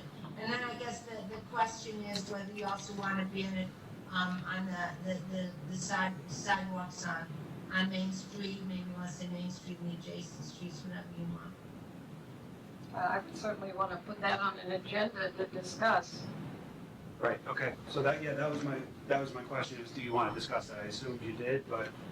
I did 10 years ago, so I'm happy to do it now. Okay, all right, so we'll do that. And then the only other thing that I have as a question for the board is, I understand where your positions are on all this, but I also heard that you want to hear feedback from the public. So before you make any sort of final decision, so how, if that's the case, how do you want to do that? What I was going to suggest is we have 2 meetings over the summer. We just put a line, input on proposed marijuana legislation. Just like almost like a public hearing, but it wouldn't be a public hearing. Right. And then we could carry it into one in September when people are presumably back from wherever they were. And then we could vote to opt out in September, assuming we don't hear some great stories on the other side. So you mean just put, we're happy to have comments at this meeting Just, yeah, about your position. Public input on the proposed marijuana legislation, that kind of thing. Just put a line on each, on. It's not proposed anymore. Yeah. It's a law. Yeah, we gotta say on the, yeah. Yeah. Yeah, Discussion of marijuana regulation, public input on marijuana regulation and taxation act, something like that. Yeah. And then it's for the 2 summer meetings, the first meeting in September, and then we say we had 3 hearings on it, assuming we're not hearing, super interesting things, we can, end at that. That'd be my plan. Open for other genius ideas, but. Well, I know Larry Lonke suggested that he wanted to hear feedback as well, so that's in line with what you're saying. Sure. It seems reasonable, Brian, to have. So I figured, August and July are not big turnout meetings, so give everybody one more time to Well, get back. people can also send in their written, and they will, so, and good. So, And there's no risk by waiting a few months to pass it, because there's no way that Right, sales are exactly. gonna be, Exactly. permitted before 2023, because they have to come up with the regulations, with the licensing provisions. It's gonna be the end of 2022, more likely beginning of 2023, that first license will be issued, so. We'll have Catholic on our phones before then. And let me just quickly add, if, Next year. I believe, Marianne, you may have been on it, but we were part of a consortium that sponsored a webinar that broke down kind of the impact of the MRTA along with the regulations and municipal aspects of it. It was a 2-part webinar. We do have a recording. I am happy to share that with anybody that's interested in watching it. It's a wealth of information. So. Actually, I'm the one who gave that webinar, I'm sorry. I guess you didn't watch it. I did, but I didn't recognize you. Yeah, you gave the municipality portion of it, and then there was the other portion that was Yes. with Dr. Yes.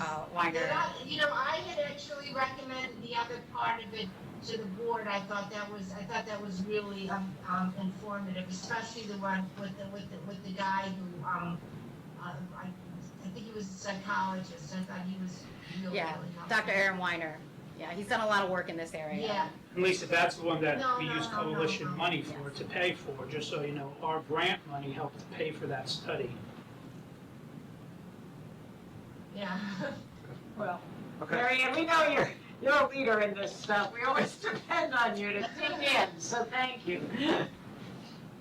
I'm neutral. Oh, yeah, dig into the information. Dig into the information. Find out what needs to be known. There's a lot of unknowns, is the problem, I guess. Right. Anything else? That's all I had No. on my couple. I just want to thank Lisa, just so you know, she's been on a family road trip for Yeah. several days. We literally just got back in to make this meeting Oh, tonight. thank you. So, Nice to meet you. And you can obviously tell why Chris and I are well taken Exactly. care of just listening to her knowledge, so. Great, thanks, guys. Thank you for your Thank time. Thank you. Thank you. Larry, do you want me to just quickly? Park Thank you. Atkinson. Go right ahead. Sure. So, Thanks, Mary Ann. Bye-bye. Nice to Nice to meet you. I'll just leave you with, because I'm sure you're wondering, as you know, the project has hit obstacle after Matheson Park. Oh, that's right. Bob, right. I probably spent more time in there the past 3 months than the past 30 years. Been very frustrating at best. Every goal we set to be open, we failed to reach and didn't even come close in some cases. Right now, after doing our initial walkthrough to create our closeout list, which was done yesterday, we are fairly confident we will open on Saturday, the 31st of this month. We've still got some work to do. It's not going to be all finished, but it'll be safe and it'll be usable, and it'll have its inspections, and it'll be all of the right certifications that are needed for the playground, for the splash pad, and for all of the underground plumbing. Everything will be approved.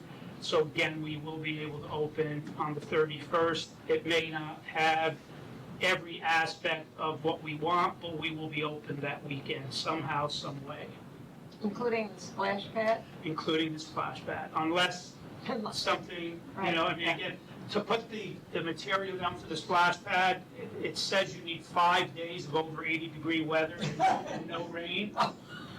And the splash pad's been installed the last 10 days. I don't need to tell you what the weather's been the past 10 days.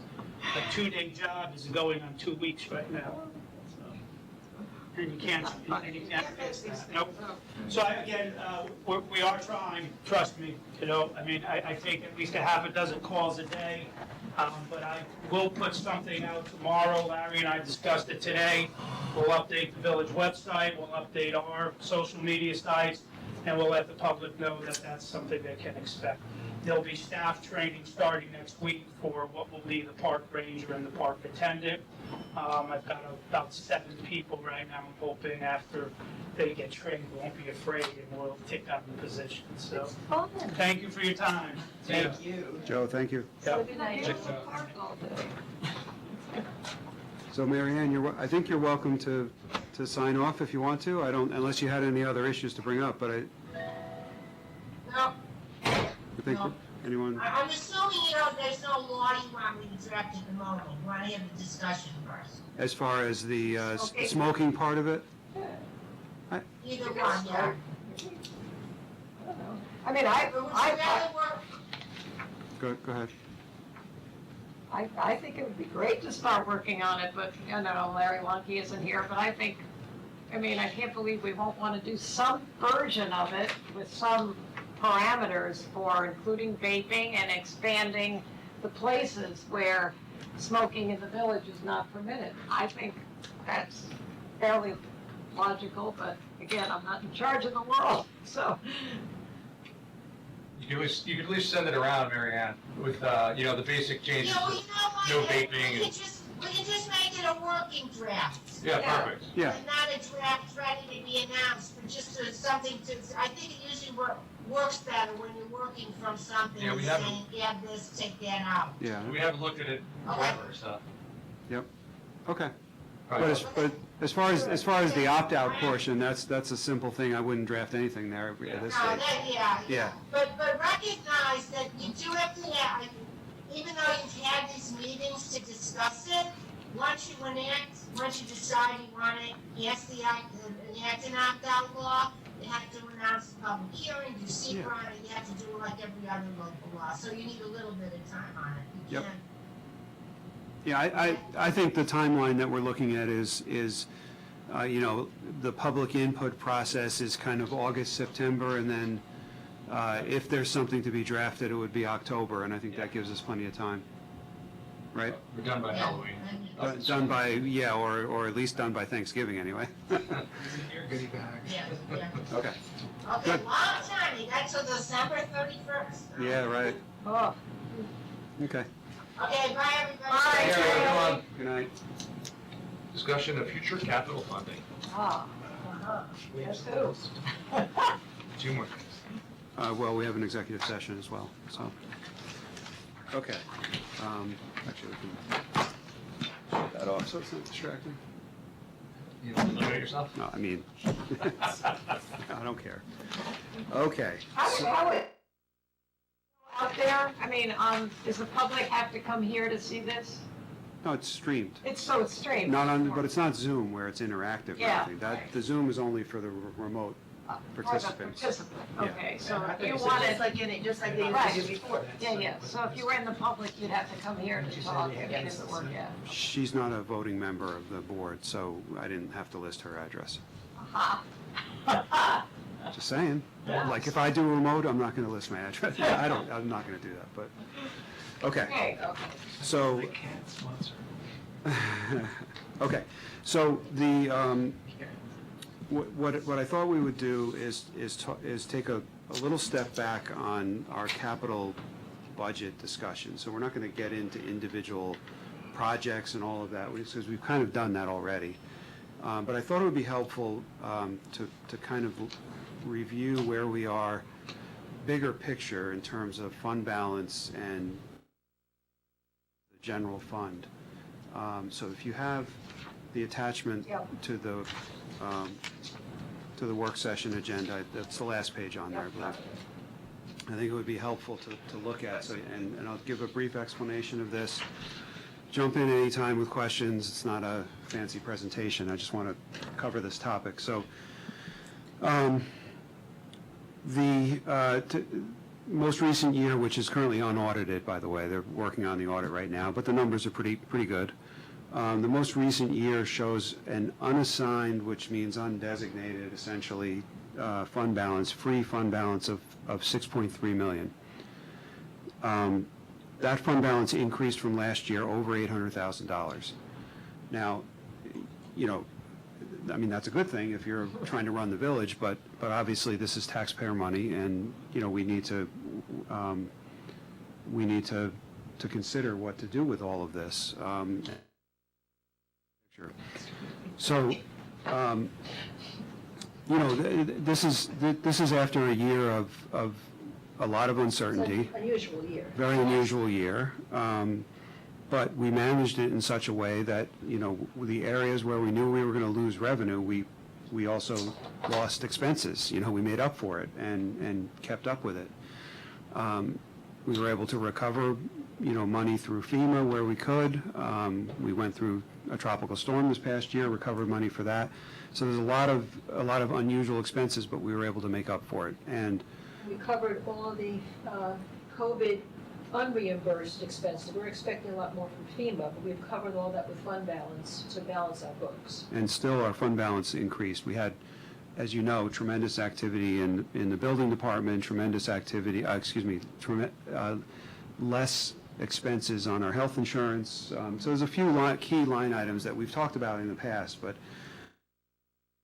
helpful to step back and look at this. So that 6.3 million represents 33%, over 33% of the total general fund budget.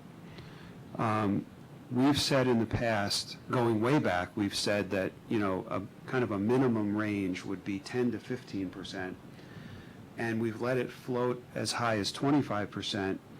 Above 25% is really excessive, in our opinion. The way we looked at it, if you looked at what the 25% means, and we're just talking just kind of generalizations, okay? So 25% of our budget would be that's that top number, 4.7 million. That's fund balance at 25%, that column. So it would be 4.7 million. thinking of big, you would have to have really catastrophic expenses show up, whatever that might be. Expenses not covered elsewhere, so, disaster-type expenses that are not covered by FEMA or agencies, right? Or you'd have to have tremendous losses of revenues. So just catastrophic losses of tax revenue, sales tax revenue, building activity, those types of revenues. But really, the biggest revenues we have. Like litigation too, probably. Yeah, Most would be covered with insurance, who knows, but yeah. Yeah. Anyway, we'll just say, let's just take it as a given for So now. the scenario, yeah, and so you'd have to have all of that happen at the same time. You know what I mean? And to have 4.7 million not be enough. So what we look at, in thinking about is here, and by the way, this is a good bad problem, but it's something we should talk about. So realistically, the number where we should be at, that 10 to 15% number, that would be adequate for those to cover really unanticipated expenses. The money that's beyond that, so beyond 15% up to 25%, that amount we view as money that can be used to smooth out the rough spots, so that. Investments go down a particular year, and you don't want to raise taxes for that 1 year, you may want to appropriate So more money. it's a way, it gives you the cushion to be able to smooth out, the various things that can happen, whether it's loss of revenues or increases in expenses. So it gives you the ability to have, so you won't have drastic increases, we hope, in your tax rate, decreases followed by drastic increases, and just that's not the way we've ever really run this place. So so having that cushion up to 25% we think is very reasonable. It's supportable. You could look at your constituents and say with confidence that you don't have excess money on hand that's really there for no reason. There are reasons for having that type of level of fund balance. But beyond 25%, we don't believe is really supportable, in any reasonable sense. So the way that's quantified on this schedule is that if you compare what we currently have, which on that top line is 6.3 million, and if you calculate the 25% number, which is 4.7 million, the resultant column is that excess fund balance column, which is 1.6 million. So we believe that there is $1.6 million that I would label as excess and should be used. That's what we're here to talk about is kind of it's a policy decision. First of all, it's a policy decision as where you want to maintain your fund balance, and if you're in general agreement with kind of the approach we've taken, the 25% number is really your top target. Anything beyond that, the question is, what do you do with it? And when you take a step back and you look at the fact that on the one hand you've got a capital budget where you were planning on borrowing money to pay for your capital budget, but yet you have too much money in the bank. That's not a place you want to be at. I think you have to reconsider how you're going to fund those capital projects.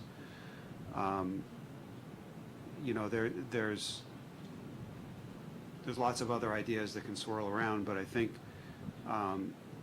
it would be wise to look at your capital budget and recognize that you can almost pay for the entire first year of that capital budget with the excess money that you have in the bank, and that includes the theater, which poses challenges, of course. So, for example, you have a capital budget that had a total of a little over $1.8 million in projects, and of that, the biggest one was the $1 million for the theater, of course. The remaining non-theater projects were only a little over $765.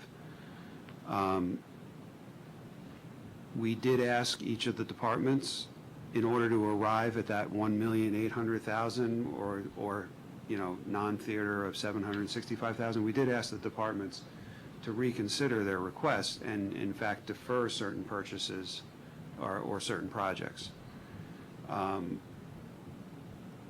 But I think, and so I think it may be wise to kind of go back and look at some of those deferred projects and see if they can be pulled forward and funded now. But I don't think you can, I mean, you can't pay for everything, but you certainly could pay for a good portion of your capital budget for this current year with fund balance. It would leave you in a position where it would bring your fund balance back into the top end of the range where I think we would be. It would result in a slight decrease or, at very worst, flat debt service next year, which takes the pressure off of next year. Because remember, we were talking about if we borrowed for this entire budget, we borrowed for this entire budget, we would have been talking about an additional 280,000 or so of debt service, and that's that was manageable, but it certainly doesn't make next year very easy.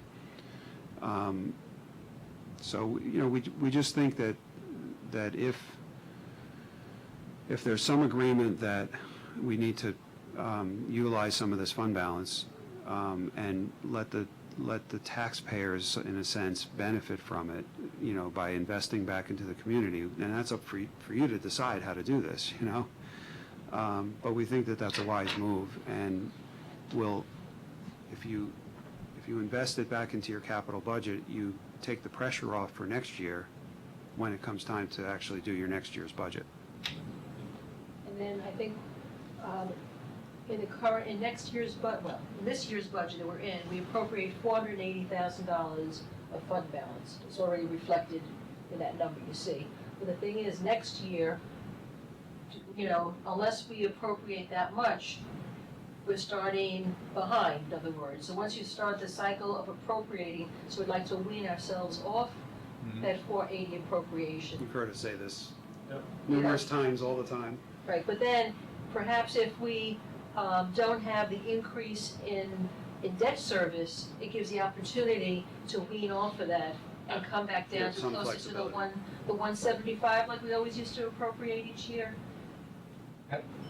So I mean, that's kind of the bigger picture of what we wanted to discuss. It's not about talking about individual projects necessarily. It's really just. Well, what's causing the rapid increase in the fund balance? Well, this Well, past it's part year, of it, yeah. this past year, if you look at, which you can see later on when we finish the financials, it was, on the revenue side, it was actually a deficit because we appropriated over 800,000 fund balance in the year that we're in. Where the fund balance occurred was on the expense side. It was over 1.5 million of unexpended expenses due to personnel. There was a large chunk, about 400 for health insurance, that we had no increase on. And we had 2 years just about back to back, so we had a lot in that budget. And I think not hiring certain personnel that we thought we would, and those hirings were deferred, so you also had unexpended health care insurance. Right, and a lot of it was related to COVID. I mean, And COVID, we. Social Security was down. Even our police department had a little bit of money, like 40,000 left over at the end with everything else. So it really was all on the expense side where we had unexpended expenses, appropriations of over $1.5 million. And then when we had, and even in recreation, while the revenues were down, I think they were down about 600,000, the recreation department did not have the expenditures associated with the programs. And on top of this, we have a total over the next 2 years. This current fiscal year and next fiscal year, we will have a total of 680,000 coming from the federal government. That's unbudgeted. 600 maybe. Yes, that's our number 685, 680, whatever. Both years or just? No, total, so, yeah, in 2 chunks. So we'll get half of it this year, half of it next okay, year. well, actually, 661, I just Sorry. kind of let it, and then, well, I guess they revised it. It was 10 or higher. 20, what's the difference? And then we're also gonna have the higher, potentially have the higher, sales tax in the county, you know, like that all bounces back. Well, and that's the thing. I mean, yes, our revenues were in a debt, we were short on our revenues, but that was primarily program revenue from the recreation department. Yeah. The fact is we were over in our building department pretty significantly, and we received Sales tax? full amounts of sales tax when, if you remember, in 2020, we were thinking that we didn't know what we were gonna have. Yeah. So we made a budget that was very, very conservative back then, and none of that panned out. The sales tax numbers really never dropped. Sales tax, right. They had told us at the county level to appropriate, or budget what you had from last year, which we did. They came in 240,000 above that Wow. estimate. Space for us. People were still buying things. We had no, Couldn't buy gym equipment to have at home, you know? sales tax pretty much, well, obviously it remained strong throughout the COVID, right? And building department came in, it's over 300,000 over the budget. So, I mean, okay, I mean, I think this is a good approach. I think that, I think there's 2 great pieces of it. One is that, you know, our debt service goes down, so that helps with our budget system, our budget process. Right. And 2, you know, some of the uncertainty with the theater project, which hopefully we still get a bunch of funding for. You know, Right. so it's like we don't, we can say we're gonna appropriate this, but if we get 600,000 from the state or something, Right. you know, good for us. We can do it again next year. You know, like it's so I think Go that forward with that. it's easier to plan right now than worrying about having holes that we have to try to figure out in the back end or something, right? So, So what we'll do is, I mean, the theater is certainly, you know, kind of the elephant in the room, right? I mean, it's hard to have a conversation about the capital budget without talking about the theater, but if we still leave that to the side, because we are seeking, you know, some assistance with that, because it's a big project, I think we can probably go through and identify the projects that were in our capital budget, as well as a couple of the ones that we deferred in order to, you know, try to make the capital budget work better. Try to pull some of those more critical ones back. You know, an example was, you know, the library agreed, rather than doing both bathrooms, Right, they were gonna you only do do one year and one the next year. Like, that was an Oh, yeah. accommodation. So now we can do them at the same time, Okay. you know, as they had originally requested. So there's an example, and we think we can look at that, we'll size it accordingly to fit with our numbers that you see here, and adjust the capital budget in a way so that, you know, if you have this back in front of you, hopefully on Monday, there will be not zero borrowing, but there'll be a very, very small amount of borrowing, if anything. I mean, I don't know how the numbers are gonna work out yet, but that, I think there is there is also the fact that interest rates are pretty low right now. So it's like, you know, you don't, so it's not and the way I look at it too is like, if we have bands, if let's just say, oh my gosh, it happened again, we had another $800,000 in surplus, you know, Right. God willing. We could always say, could we just not have those bands, we just pay off the bands, if we wanted to. Yes. If we didn't have, I'm sure we'll have projects, but you know what I'm Yeah. saying, like, it's a possibility. Plus this, you know, this isn't recurring, so it's not like we're shooting ourselves in the foot going forward. In fact, we're actually helping ourselves. Yeah. Assuming we're comfortable with 25%, which I think we always said we wanted at least 15, so we're 10% above that. right. So, I think the school board, they have to actually start giving it back. I think if they get, They have different regulations. yeah, they have different regulations, so, I mean, this is just like a barometer. I think it might even be 15%. I think I think it's lower than that, but I think it's actually very low, like 5%, but the schools have, they have a wider range of specific reserves that they can establish. Okay. Like, they can establish a reserve for tertiaries, for example, and I think that there's a lot of things that are not available to us. Okay. So it's almost like in exchange for they can having put a it in tight, bucket. yeah, they have other buckets they can put in. We have really very few buckets, if any, none that really apply But, here. I mean, as we say every year, that is just really excess taxes we collect, so. Yeah. I mean, it's. Yeah, so it's- and it just, I think I don't think it's the right message, even though I respect the fact that interest rates are low. I don't think it's the right message to have excess fund balance and be borrowing significantly Not at the same time. significantly. Right. So if there are some minimal ones, there, we'll see how the numbers work out. But that's the guidance I wanted to get from you for this, so that we can. It's a sensible approach, and I appreciate you guys thinking out of the box a little bit. No, I mean, but, when you look back, it's been over 25 for quite a few years. Not as much, but maybe it was because it didn't seem like maybe go back to 2016. Well, yeah, but it's. 200,000. I know, it wasn't that much, but, I'm sure this is like, it's been a thought in your head for a while. Like, what do we do about this? Yeah, I mean, we've known 25% is the number, it's not written anywhere in stone.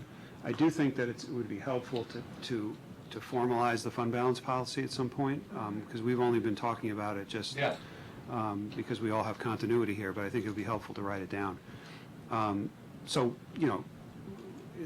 It's not meant as a criticism. No, we've been floating. No, you see, like in these years. Yeah, I know, it was but 200, the actual then it went up, number. and then it went back down. I mean, so like we had it, so it's like it wasn't, just wasn't that big. The actual number isn't, but the percent that is the target. It's floated, it's no question, it's Yeah. floated above, but it's beyond just floating. Yeah, right. You know what I mean? I can see why it I jumped just floated out out. to see that. So, that's why I think it's, I think it's that worth it. last year when it was at 29, we appropriated more money. And also it was, I think, we were in COVID at that point. Right. We were, yeah, we Not was out for rainy knowing day what funds. revenues Right. were Yeah. anticipated or how we would be affected. But then when you see the results here. Right, exactly, that's why I So told I think we're in Larry. good shape. Okay, Yeah. yep, Well, let's get our 2 kiosks. yeah, it's true.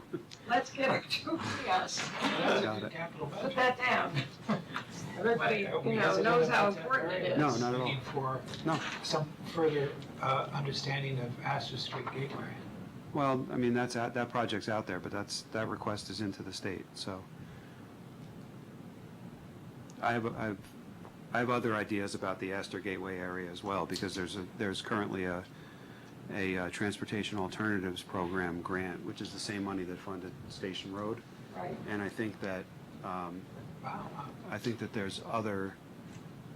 there's other improvements you could make at the station area that include pedestrian, proper crosswalks and other things in the area down there, as well as traffic circulation and all of that. So I've had those discussions actually in the last week with our engineers, not Han, but the engineers that did. John Canning's? No, Station Road? Creighton Manning, the ones who did Station Road, Oh. Union Street. So just because they're experienced in the New York State The other DOT. thing, if I can bring up another loose one that dropped off the map, but we still want to consider some electronic crosswalk stuff. Yeah, no, it hasn't dropped off the map. Well, was that going to be a capital project, or what was that going to be? It's a capital project, yeah. Yeah, frankly, we were waiting on, paving to be done. I know, I know, and yeah, so it hasn't dropped off the map. We have to work on some logistics of where to get power from, but beyond that, I think our intention is to still put those in. But in what time frame? I don't know. I don't know if Quinn County is going to repave. Yeah, I don't know. Well, I mean, No, the one could be done up by the aqueduct, but because that one's repaved, but. At the same time, the kiosk goes up. But I'm wondering, no, I was wondering, Yeah. because you do think about, you were talking about adding more capital budget, capital projects back in, so that Well, would be yeah. in next year's time frame. So that's what I'm talking Yeah. about, like what time frame? I'm not saying Yeah, 2 yeah. months from now, I'm saying, would it be in the next year? Yeah, I think that's totally realistic.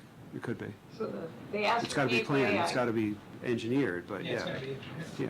it's gotta. Yeah, so find the the Astor technology. Gateway can proceed, like you Yeah. said, with I think- that in mind, that grant, that intermodal transportation, but Yep. the planning part can now go forward, because we have people going to the train station. Well, yeah, it's still maybe 50%, We could do 50%. Yeah, I don't think it's even that, but anyway, we'll tackle that.